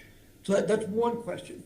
The other, in the bigger picture, I guess, what I'd like to see a report at one of our work sessions is about what we think the implications of this on all of the academic programs. Are there academic programs when we move to this model, they may not survive, but we may not have certain programs within the arts will just not have the enrollments when we shift to this model, and we'll just end up discontinuing those programs.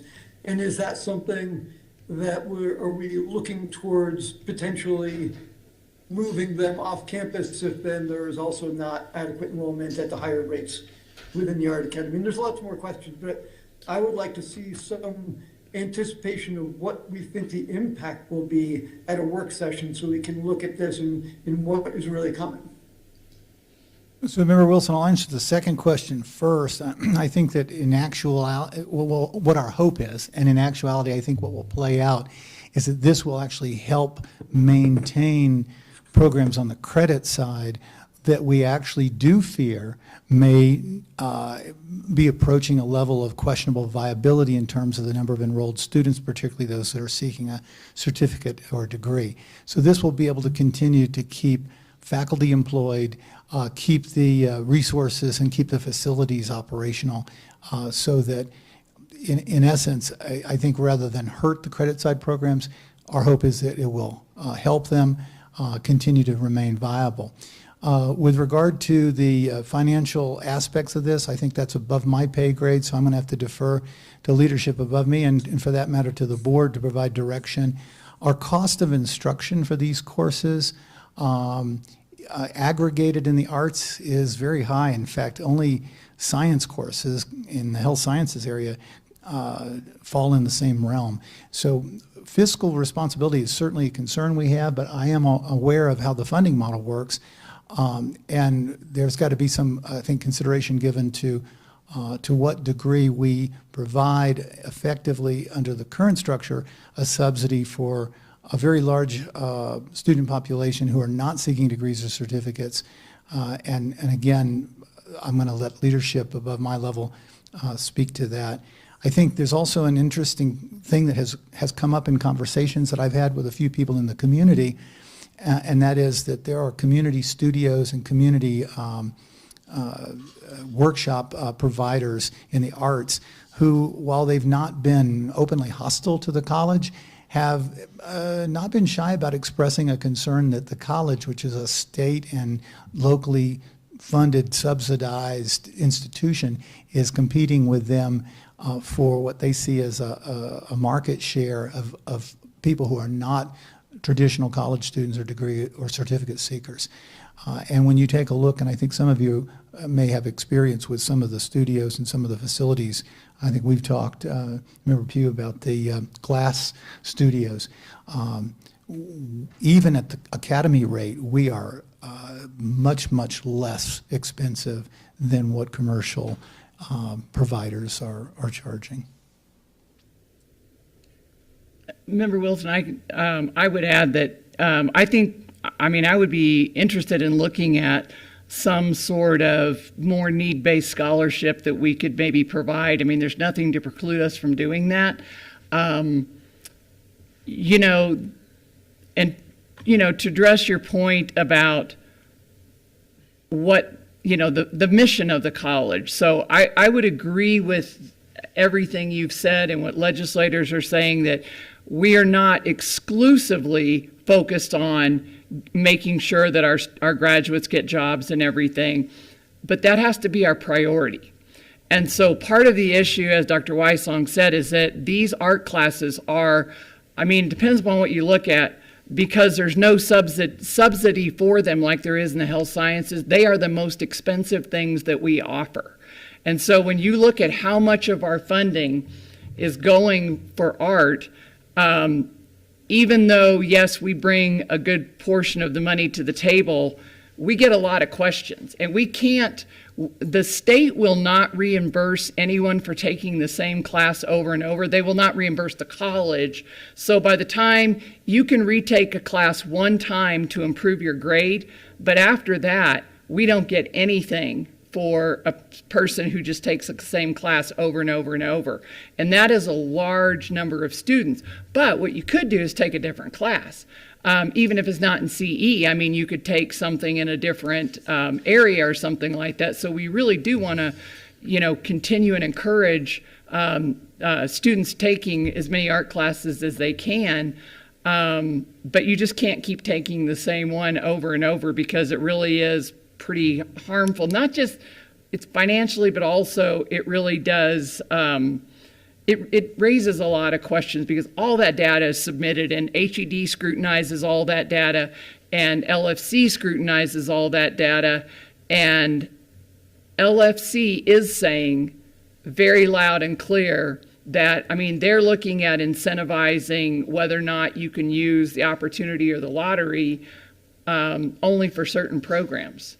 And so I'd rather get ahead of this than have it happen to me. Anyway, but yeah, the scholarship part, I think we should look at that, and I'll visit with Kelly and see what we can come up with. How are you going to determine who can take a class and not take a class for credit? Who can be, how are you going to determine that somebody credit, there's no has mastered this beginner class and they can't sign up for it again? That's going to be the instructor of the course or the art director. or combination thereof, who are going to take a look at either their prior work or take a prior coursework, or they're going to take a look at a portfolio. So one of the things I mentioned a minute ago is that we are hoping to actually get people who may never have thought about taking classes here. They look and say, well, it's a community college, they've got entry-level classes, and I have a BFA and, went a different route, but now I'm retired and living in Santa Fe. Wow, this may be something I might be able to get back into my painting, get back into whatever. Those types of students could then submit a portfolio for review, and if it's determined that they're at a level that's appropriate, then they can join the class.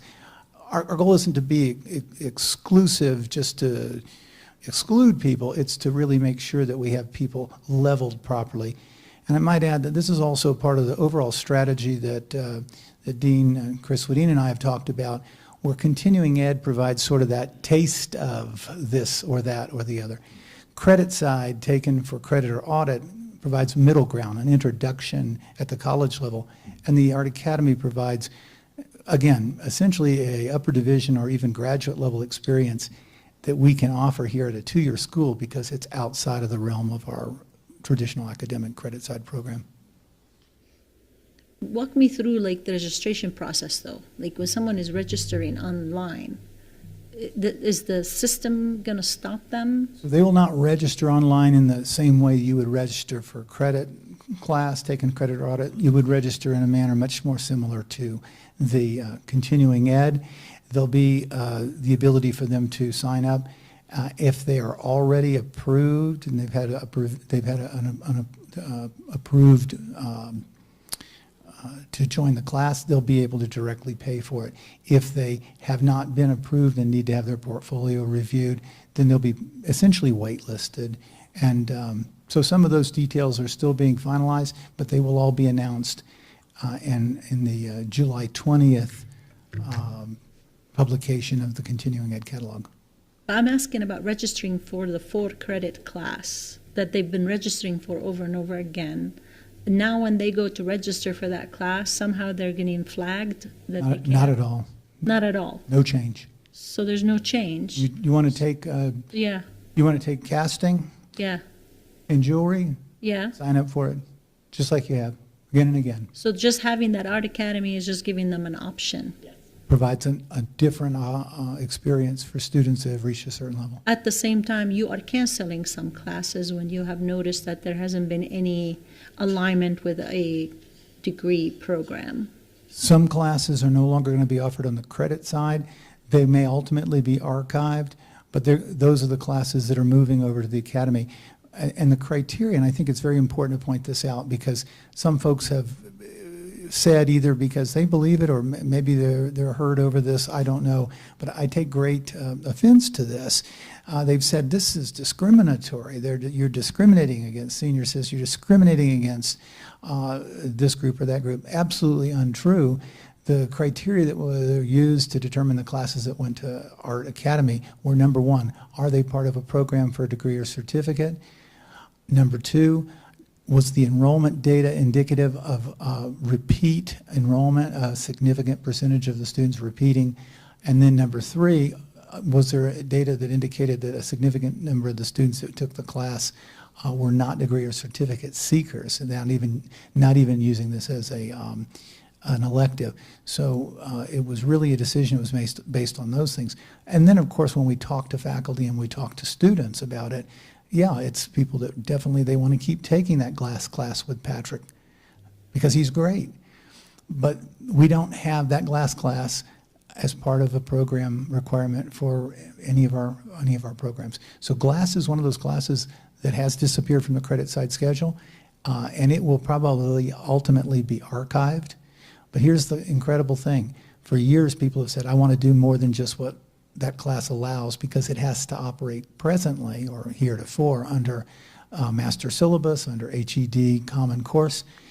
Now we can do different things with it. In fact, we can also launch a glass blowing class, and that's one of the things that's coming in the future.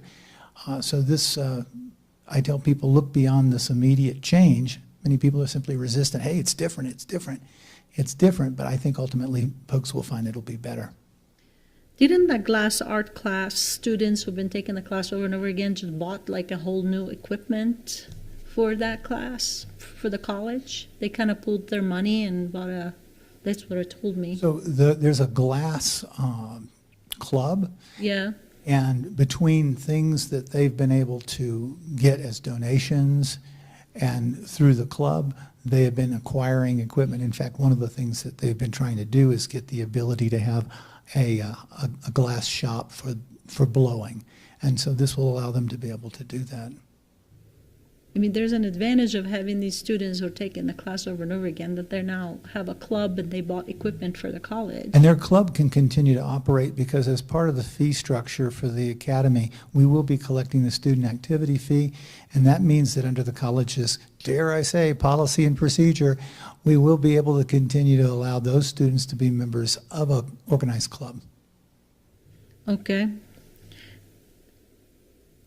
Seems to me like you're standing here and defending the Art Academy when I'm trying to understand. One minute you said it's going to fall under Mosaic, and another minute that it's going to fall under continuing education. Why are you the one championing this, which might even cancel more of your credit classes that are under your department? I'm just wondering about that.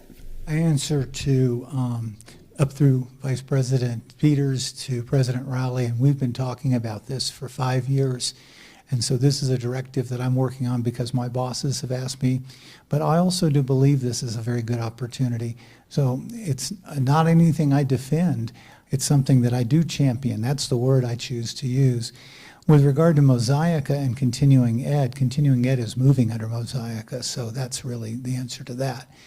And because it's Mosaica, then it gives us advantages, again, that come with being in that organization, yeah. Okay. Anybody else? Any other questions? I have one more question. You have another question? One more. Last time when we were working, in the work session, we were looking at enrollment data. We were looking at the section of people who, part of the enrollment data is the people who are taking credit classes between 0 and 5 or whatever, 3. So this is going to affect our enrollment data in general, isn't it? It will affect enrollment data in the sense that it will affect seat count in the credit side classes. However, as I mentioned before, depending on the exact circumstance of the student, that being how many times they've repeated, or if they're applying the discounted tuition waiver, it may not affect it in the way that you might think. And I would let Dr. Morimoto speak more to that. But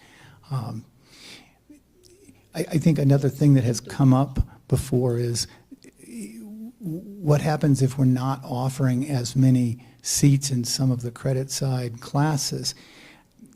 I have to be careful how I say this because I don't want it to be taken the wrong way, but the amount of cost of delivery for those classes is that additional enrollment in those classes that doesn't count toward our success metrics is not to the advantage of the college. Moving those over to the academy will help the college both fiscally but also in the reporting metrics, and help the student by keeping available something that they obviously have an interest in, that I think if you look at the trend lines, it wouldn't be too hard to predict that a few years in the future, either this board or a future board may actually be talking about curtailing some of these programs. So we hope that the ability to keep those programs available through this Art Academy will benefit students and will benefit the institution as well in our reporting metrics.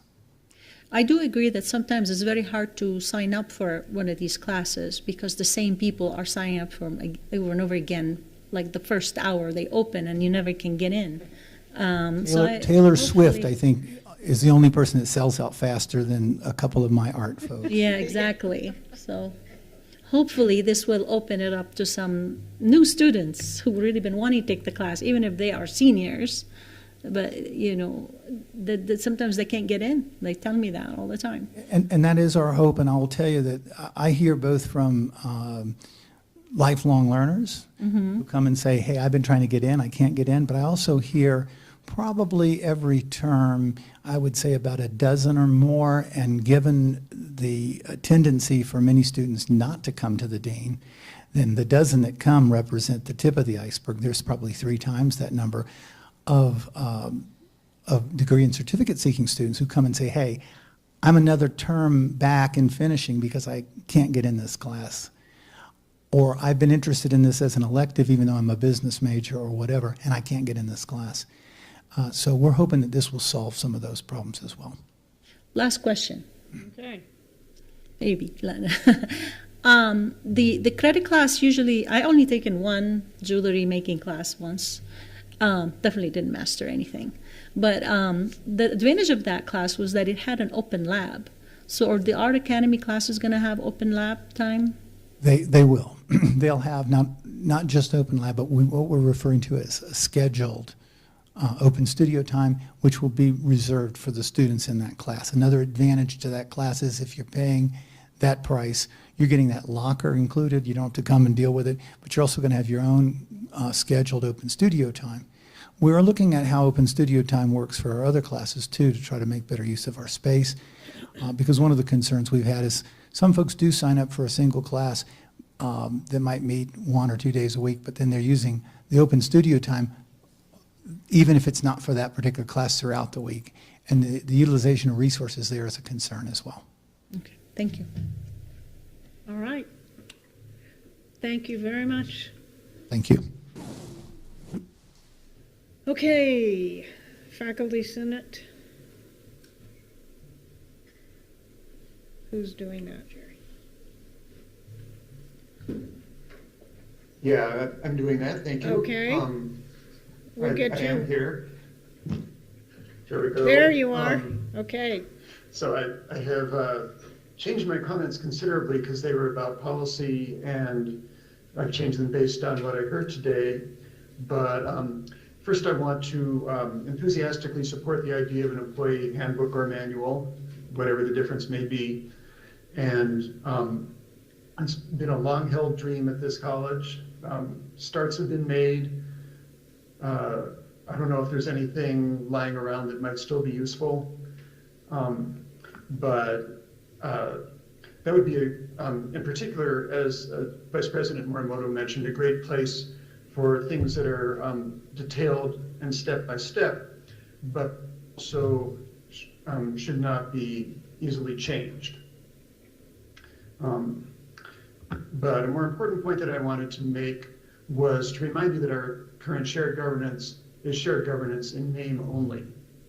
It applies only to policies, and the only role of the so-called shared governance groups is to be consulted.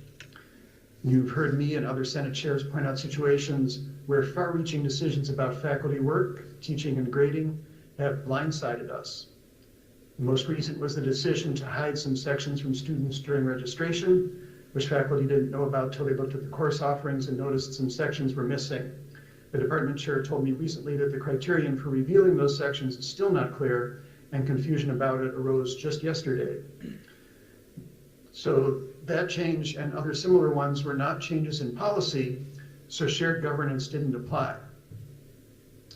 The shared governance policy 111 says, timely and effective communication is foundational to the shared governance process, unquote. But that can be interpreted as applying only to policy changes, not the many other changes that are made. So no policy requires any involvement of faculty in those other changes. No policy even perhaps requires even timely communication to faculty about them. The policy also says that Faculty Senate, quote, working with the Vice President for Academic and Student Affairs, ensures faculty's role as experts in curriculum, faculty rank, and other academic matters pertaining to student learning outcomes and student success. However, it doesn't require anyone who makes decisions to pay any attention to that expertise. Finally, the policy says, quote, SFCC ensures that faculty and, when appropriate, staff and students are involved in setting academic requirements, policy, and processes through effective collaborative structures, unquote. So please consider requiring the administration, when considering any change, to collaborate with the people involved as early as possible. Even consulting us and informing us in good time would be welcome, and I understand collaborative to mean more than that, to mean working together from the start. A structure for collaborating on changes to non-policy academic requirements would be even more welcome, or the Faculty Senate could be used for that purpose. I'm not saying that all decisions are made without consultation. The way the administration is handling consideration of Campus Lens is a good example of getting faculty and staff input in an unhurried way. I'll conclude by reminding you that in the time I've worked here, we've had 2 presidents so bad that the board had to buy them out. As Vice Chair Wilson said at your last meeting, policies that seem unnecessary now may be important in case of a bad administration. This will be my last participation in your meetings as Faculty Senate Chair unless something drastic happens during the summer. It's been a pleasure working with you at these meetings. Thank you for the opportunity. I'm happy to take any questions. Any questions? Good. Thank you so much. Thanks for your comments. Thank you, Jerry. Have a great summer. You too. Okay, Staff Senate. Oh, there you are. He's on it. He's on it.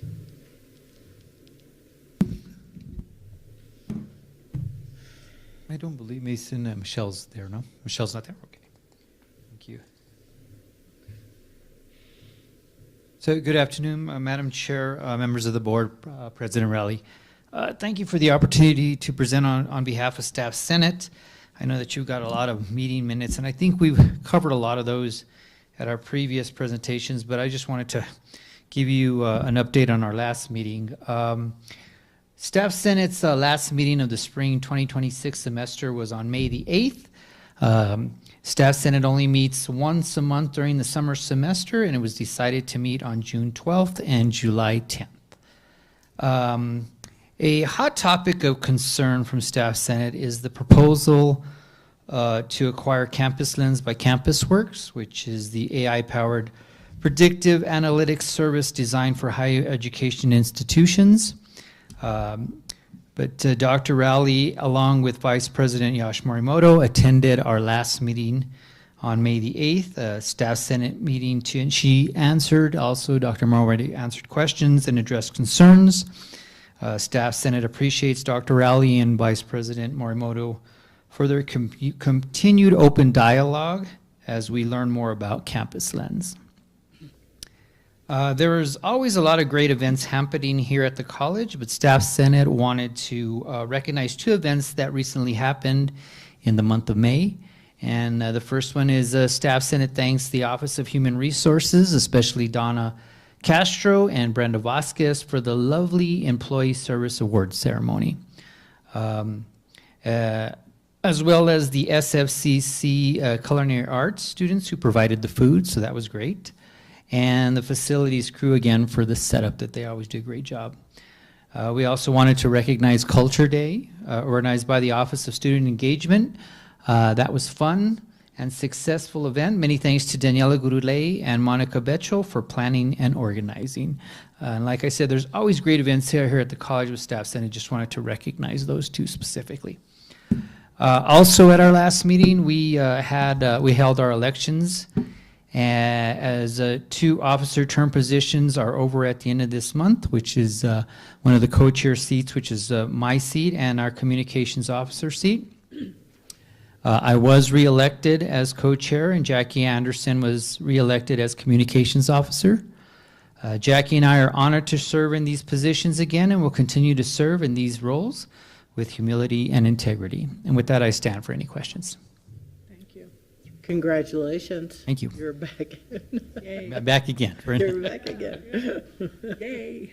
Okay, looks like no questions. Thank you. Yes, thank you. Thank you. Sorry we're so late. Okay, President's report. All right, thank you, Madam Chair. I will get to it. The first thing that I would like to announce is that SFCC has offered a contract to Mandy Pritchard, and she has accepted, and this is for the new Associate Vice President for Student Affairs. So we, as you all recall, Tomasina Ortiz Gallegos has been on a leave for quite some time and then ultimately decided to retire. She is still, however, working for Chess and is helping with the implementation. So I'm very grateful that she is still willing to do that. But Dr. Pritchard will start at the end of June. I can't remember exactly which day it is, but it's right before the fiscal year, and then she'll continue on. But we're very excited to have her. She comes here most recently from Lane Community College in Oregon. She does have ties to New Mexico. She's actually from New Mexico. So, and she seems very excited to be here and has a lot of great experience. So I feel really good about this. Is this an external hire? Or? Yes. Okay. Yes, she's coming from Lane Community College in Oregon. Okay. Yeah. Where she currently works there. Just a little update on the Workforce Pell, the HED Advisory Committee. Vanessa Hawker and I are on that committee. The regulations for Workforce Pell just came out. They were, I guess, finalized a couple of weeks ago. HED is really trying to get a couple of pilots running.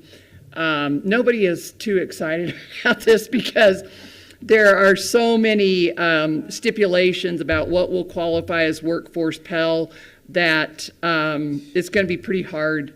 I think we probably have a couple of programs that we're going to be able to make use of that. Chris, the Energy Smart Academy, we think will work. Automotive?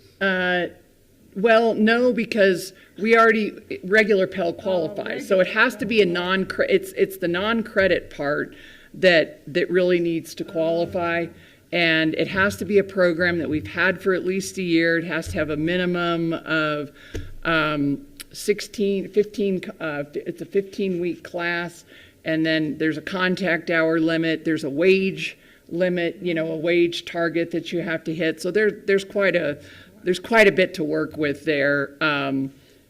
And so we're following, and HED is also following the national conversation and trying to, figure out where we might fit in there. But they were very interested in a pilot with Santa Fe Community College, so we are working with them to see if we can maybe come up with something.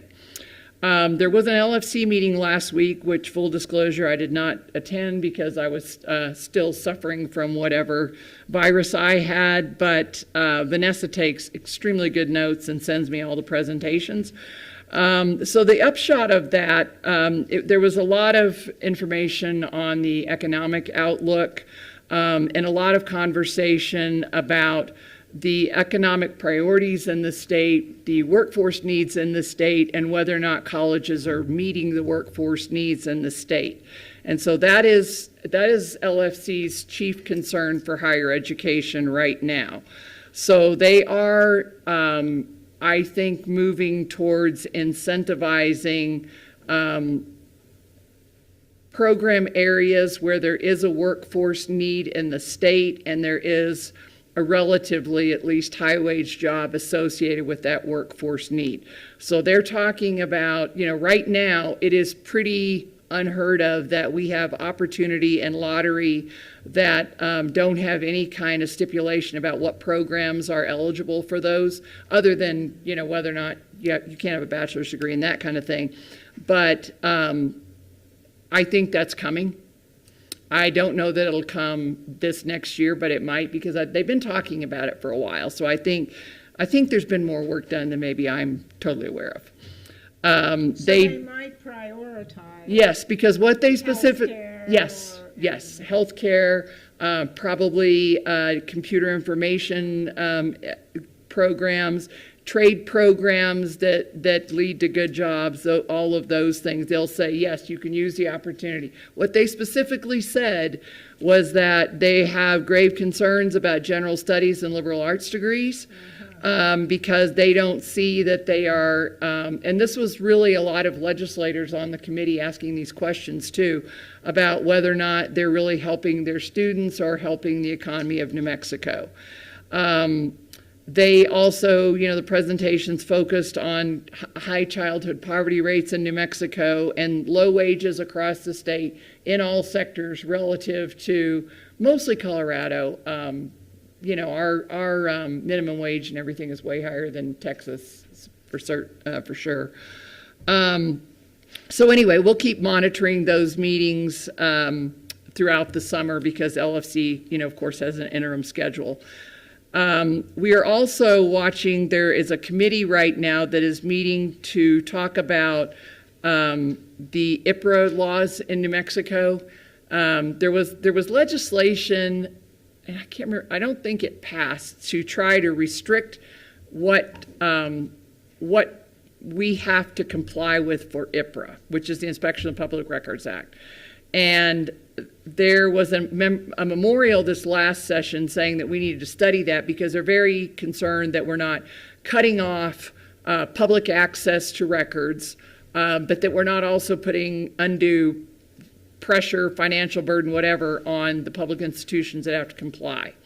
So NMICC has created I wouldn't call it a position paper because it's like that long, but a statement that basically says that, we think that, especially because what we found is that I think it's like 70% of the requests that come in are out-of-state data brokers.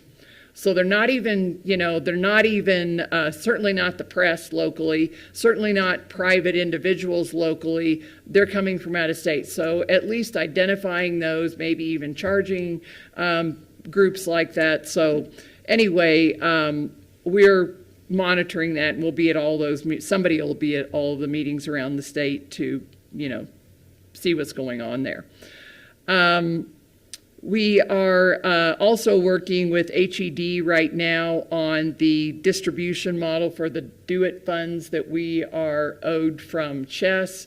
And again, we're doing a little bit more kind of clarification with HED on exactly how the model works. And they started out wanting individual scopes of work from all the colleges, only the scope is the same because we're all delivering the same thing at the same time because we are moving in exact lockstep. So I think we'll get that ironed out.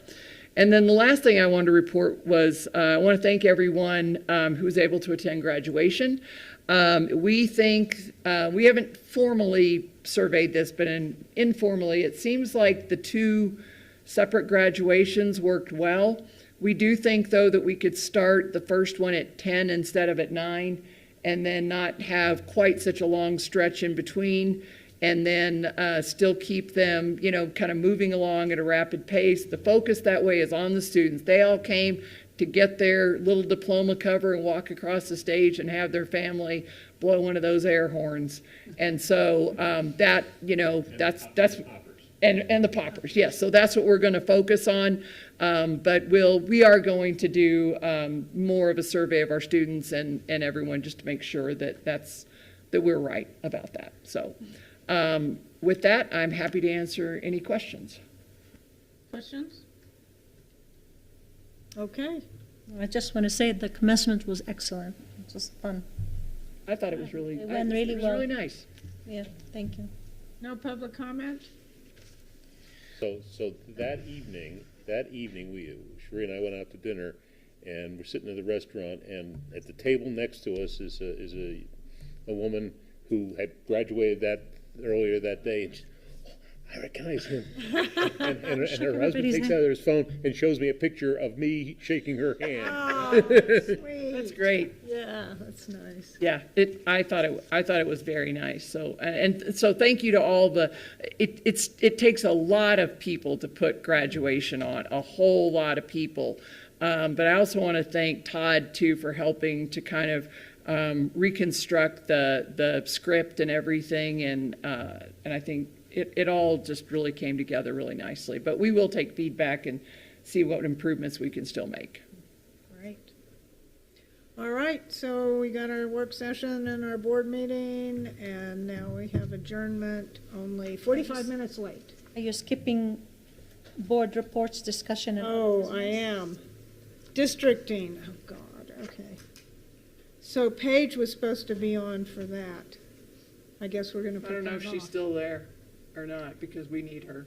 Yeah, because Paige so we have a Q&A from Paige about all the redistricting issues. Okay, hold on. There, Oh, she's there. You're there. Let me just resettle myself. You thought we were going to adjourn, so did I. Yeah, I thought you were going to adjourn, so I started closing out of things. I'm sorry. Okay.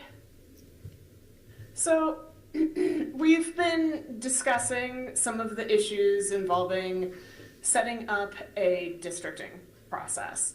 And sorry, let me get back to the documents that I just had open. We've been discussing going back to going to a districting process. And the districting process would be a change to the board where each board member would have and serve as a potential district rather than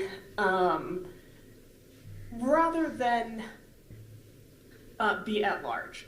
And so the process is honestly not something that, like, I think it's giving the board some heartburn, right? But I actually don't think that this process is going to be as expensive or cumbersome as what I think folks might be imagining. And so, I'm sorry, I had everything sort of turned off. The process is not as expensive or cumbersome as everybody imagines. And basically, the step one of this process is deciding whether or not you guys want to be in districts. That is step one. You guys have to basically notice that you guys are going to be talking about that. And to the extent that you want to continue to talk about that, talk about it, then make a resolution to vote on districting and whether or not you want to begin the districting process. The next step is you have to decide how you want your districts to look. And your districts, you guys have already kind of discussed this generally, could easily mirror the districts that are in place for the Santa Fe Public Schools. They have the same number of board members.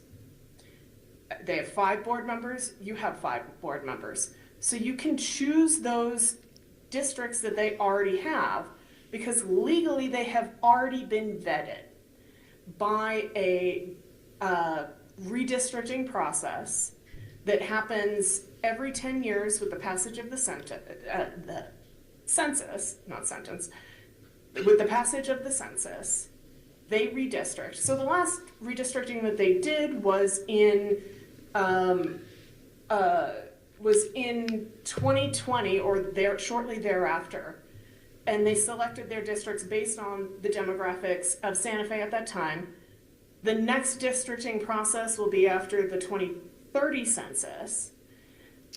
And SFCC's board can just choose to follow the Santa Fe Public Schools lead in, for now, adopting the districts that the Santa Fe Public Schools already has.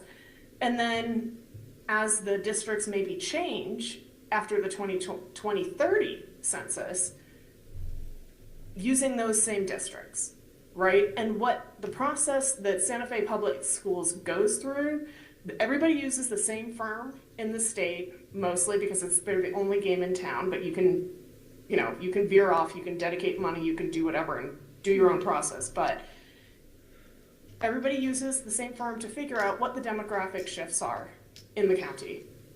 And in 2020, Santa Fe did that to select the 5 districts for its members. They have taken a look at sort of race distribution, age distribution, voter distributions. They've already done that. What that means is if SFCC decides to not, or decides to go with what the Santa Fe Public Schools has already done, it doesn't have to devote any money to the districting process. The only way that SFCC will have to spend money is if it wants to go out and study the districting process all on its own.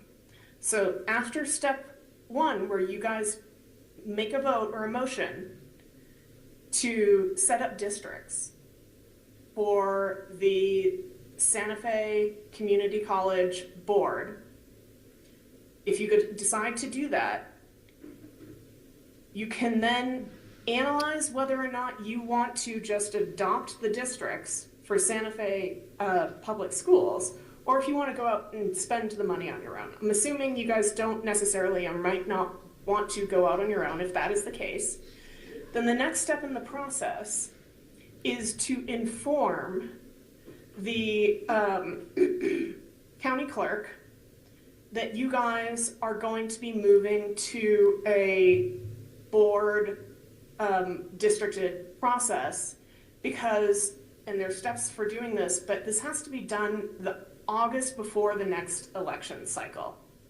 So, the August before the next election cycle, there are going to be certain seats when you guys go to this districted, if you decide to go to districts, go to a districted setup,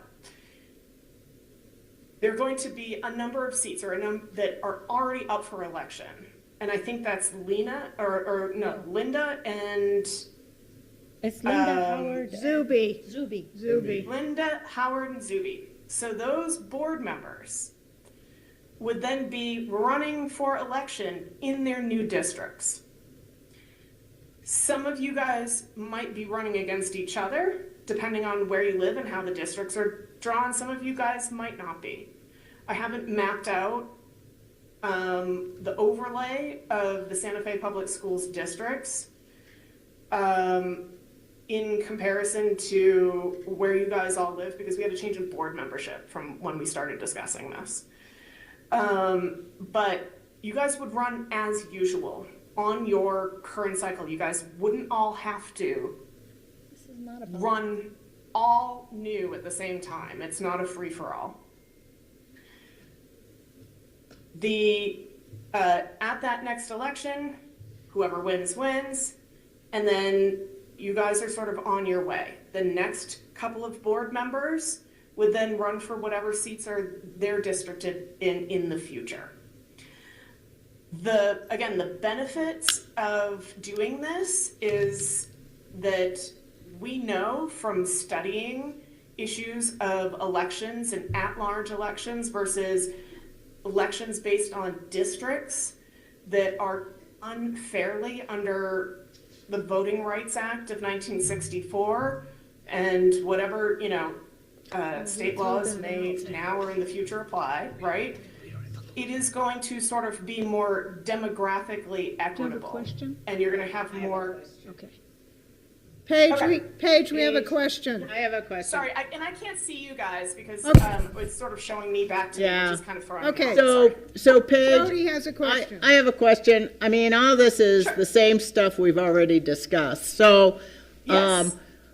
so I actually I thought that you were gonna map it out so you could answer those questions for us.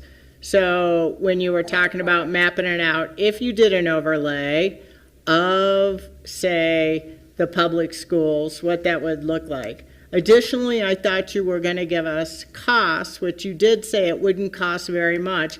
I'm not really sure how you came to that conclusion. Wait, let me finish. With the exception of saying that if we followed the school district, then that wouldn't cost us. But then, does that mean you're working for free on this issue from this point on any question we ask you? Because certainly through this whole process, we will have questions, and I'd like to have an idea of what that might cost the college. My next question is, you talked about it would be the next cycle of elections. What are those dates? Are we talking about this August? Are we talking about next August? So, well, I just wanted that verified by her. So I'd like some of those kind of concrete answers to those questions as opposed to the philosophical of it's good to do. We all think it's good to do. We're trying to understand exactly what it takes to do it and what the impacts are. Okay, so the actual cost for the redistricting is, or the estimated cost for the redistricting to hire a consultant to do that, if you want to choose your own districts, is about $40,000. And if we yes. did that at the same time as the school district, where in 2030, then we would split it with them. We haven't had that conversation with them. We haven't had that conversation. No, I called them, they're one of my clients, so I called them just to see, that we were exploring this. Okay. That's a possibility that it's going to be the same number of people, same geographic area, so. Why split it with that? Why split it with them if they're going to do it anyway and we just benefit from it? But even if we follow them, follow the school district, there's going to be other costs. For example, your costs for every question we ask you, right? So what are we looking at there in overall costs, possibly?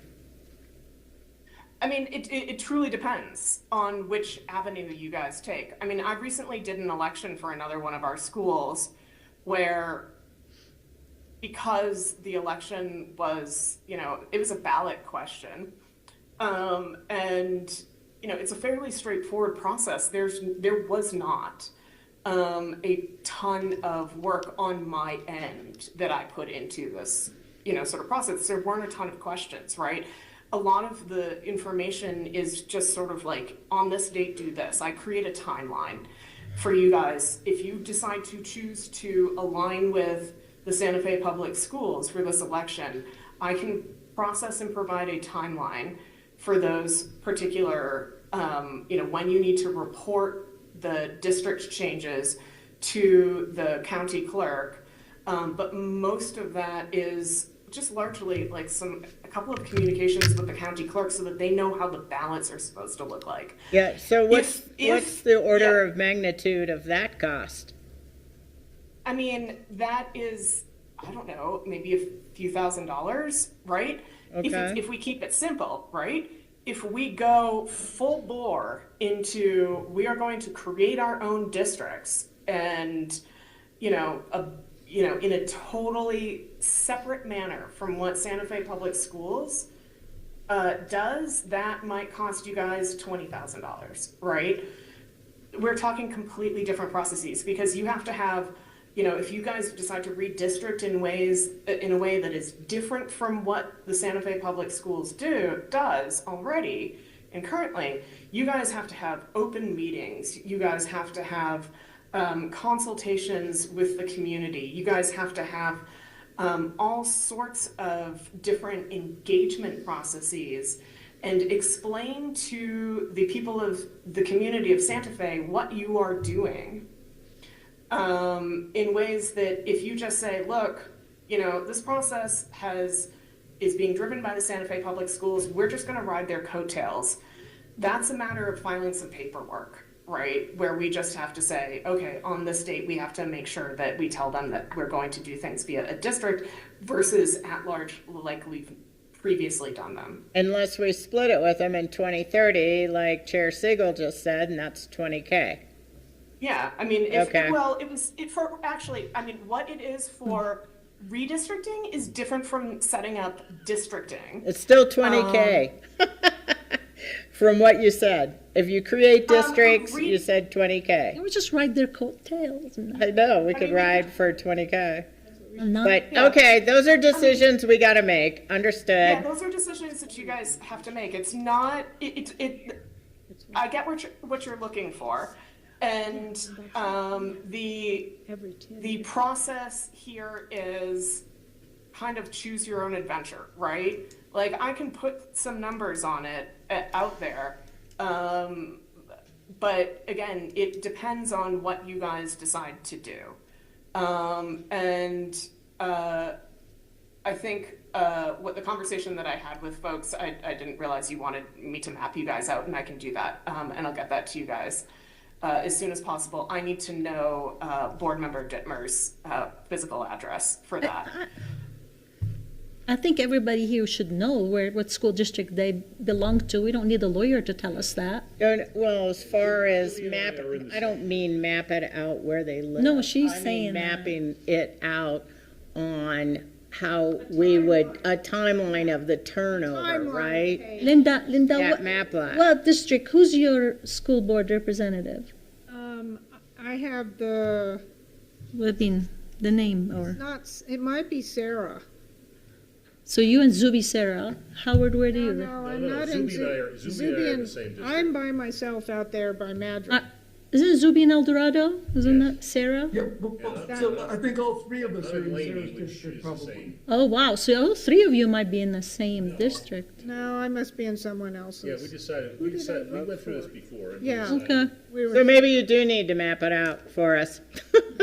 Jody, is yours? But tell us which district of the schools we're in. Noble, is Yeah. yours Kate? Okay. I believe it's Kate. Me too, okay. Okay, what else do we want to know?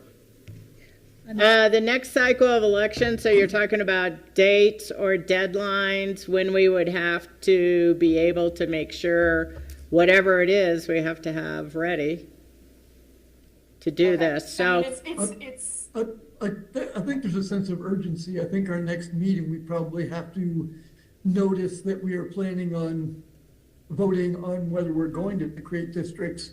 Because potentially we're looking at this August to have this thing put together. No, that's why I want dates. A year at least. Is it a year from August or this August? From now, because you guys just ran.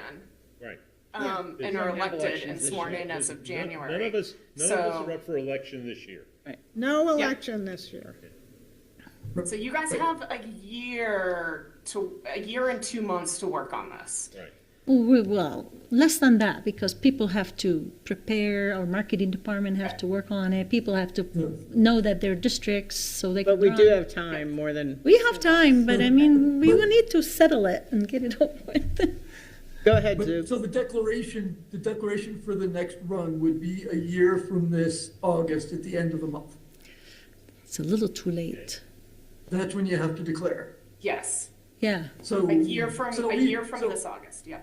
So as long as we have this all in place at the beginning of August, we're good? I think that's a little too late to get candidates. I think we need to try to push and see if we can get it done this August. No way. Or sometime. Doesn't matter, just not beginning of next August. What I'm talking about is when the paperwork needs to be filed with Yeah, the county clerk, yeah. right? Yeah. There's sort of like open season, when they'll start accepting this stuff, and the dates for when stuff is due and when they're starting to accept it. If we start filing stuff now, they might be confused, right? Because the open dates for accepting this paperwork are in August of next year. I'm in favor of. So do we get to, as a board, What, Zuby? do we, as a board, do we determine which of the three districts will be on the ballot the first time around? The way that the districts would be chosen for which is up for election are sort of based on the schedule that has already been chosen. So, so the board members that are up for election next year would have to run in their new districts. It's not the district that's governing this, it's the board member's term. Right, but there's, if we have three districts open, and three of us live in only two districts, somebody has to choose which is the third district that will be running. I mean, if there are three districts, right, that are open and two people are running, for the same district, whoever lives in that other district will, there will have to be a candidate that runs from that other district. That will be just an open spot. It might not be. But we would have to decide that though, right? Our board decides which other district would be the one that someone has to run in? Yeah. It would be based on who lives or who doesn't live in that district, right? So say you all live in, 2 districts and there are 3 districts open. Then, say 2 people live, let's say, board member Pugh and board member Gurman live in 1 district, and then board member Dittmer and board member Wilson and board member Siegel all live in another district. And the election with board member Dittmer, board member Wilson, and board member Siegel is up for election. You guys all run against each other, I'm sorry. That's the sort of issue with redistricting, right? And then the other districts that don't have members will need to have people in those districts running for those positions. So you might have new board composition. And that's kind of, The idea, right? And so, so that is why it is, it's kind of a bonus and a difficulty here, because you have the institutional knowledge of the wonderful members of the board that might sort of get lost in some of the shuffle of this. But you're bringing new board members on, and you are also sort of operating in a way that is more familiar to people because of the way that the Santa Fe public schools are elected. Paige, my quick calculation is that there might be 2 districts that we have to pick one to open. There might be 2 districts, because I think there are 2 board members might be 1 district, and then the other, Linda's and the other. So what I'm saying is, I think what's Zubi's question maybe is that who gets to choose? If we're gonna have to open 3 districts, we might actually have a choice of 4. So who chooses which 3 to open? Us, the board, for next November? Board member Gurman, I think it is not a choice as to which districts are open. Yes. The districts that are open are the ones where the board members are not, there's no board member currently living there. Yes, we will have 2 districts that no board member living in it. Okay, so somebody's gonna have to run for those 2 districts. No, we have to pick one. Okay, let me go back, and there are 5 positions open, okay? I'm sorry, there are 5 positions on the board. 3 will be open, doesn't matter who's here, 3 will be open, okay? But because Jody and I live in the same school district, we are gonna have 4 districts to choose from, to choose 3 out of the 4. And the question is, us as board members are the one who has to choose those 3 out of the 4? Because Judy and I live in the same school district, and we're not up for election. And you're not up for election. That's No. why you don't have to, who's you're not a choosing? slot open on the board. We're not talking about us. We're talking about the districts that get open then. Who chooses those okay. We're districts? gonna have 4 districts to choose from, we have to choose 3.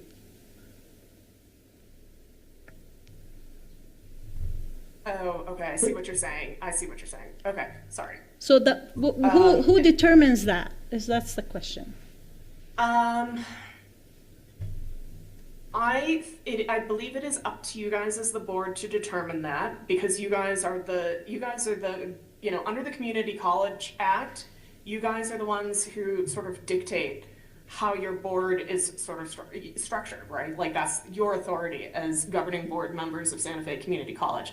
Okay. And what I've seen in these types of races is you basically pick straws for which particular new district is, you're sort of occupying, you're theoretically representing a particular district, and you and Jody might sort of say, okay, of the 4 districts that are open,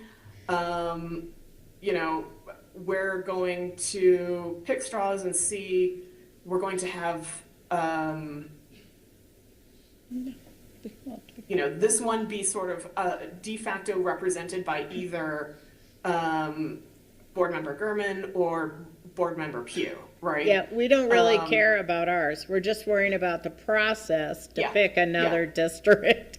Yeah, exactly. And so basically, and then you'll leave the other three open for election for positions, and then when you guys come up for election, you'll be running against each other, and then the other board, the other district would open up for election for somebody who actually lives in that district.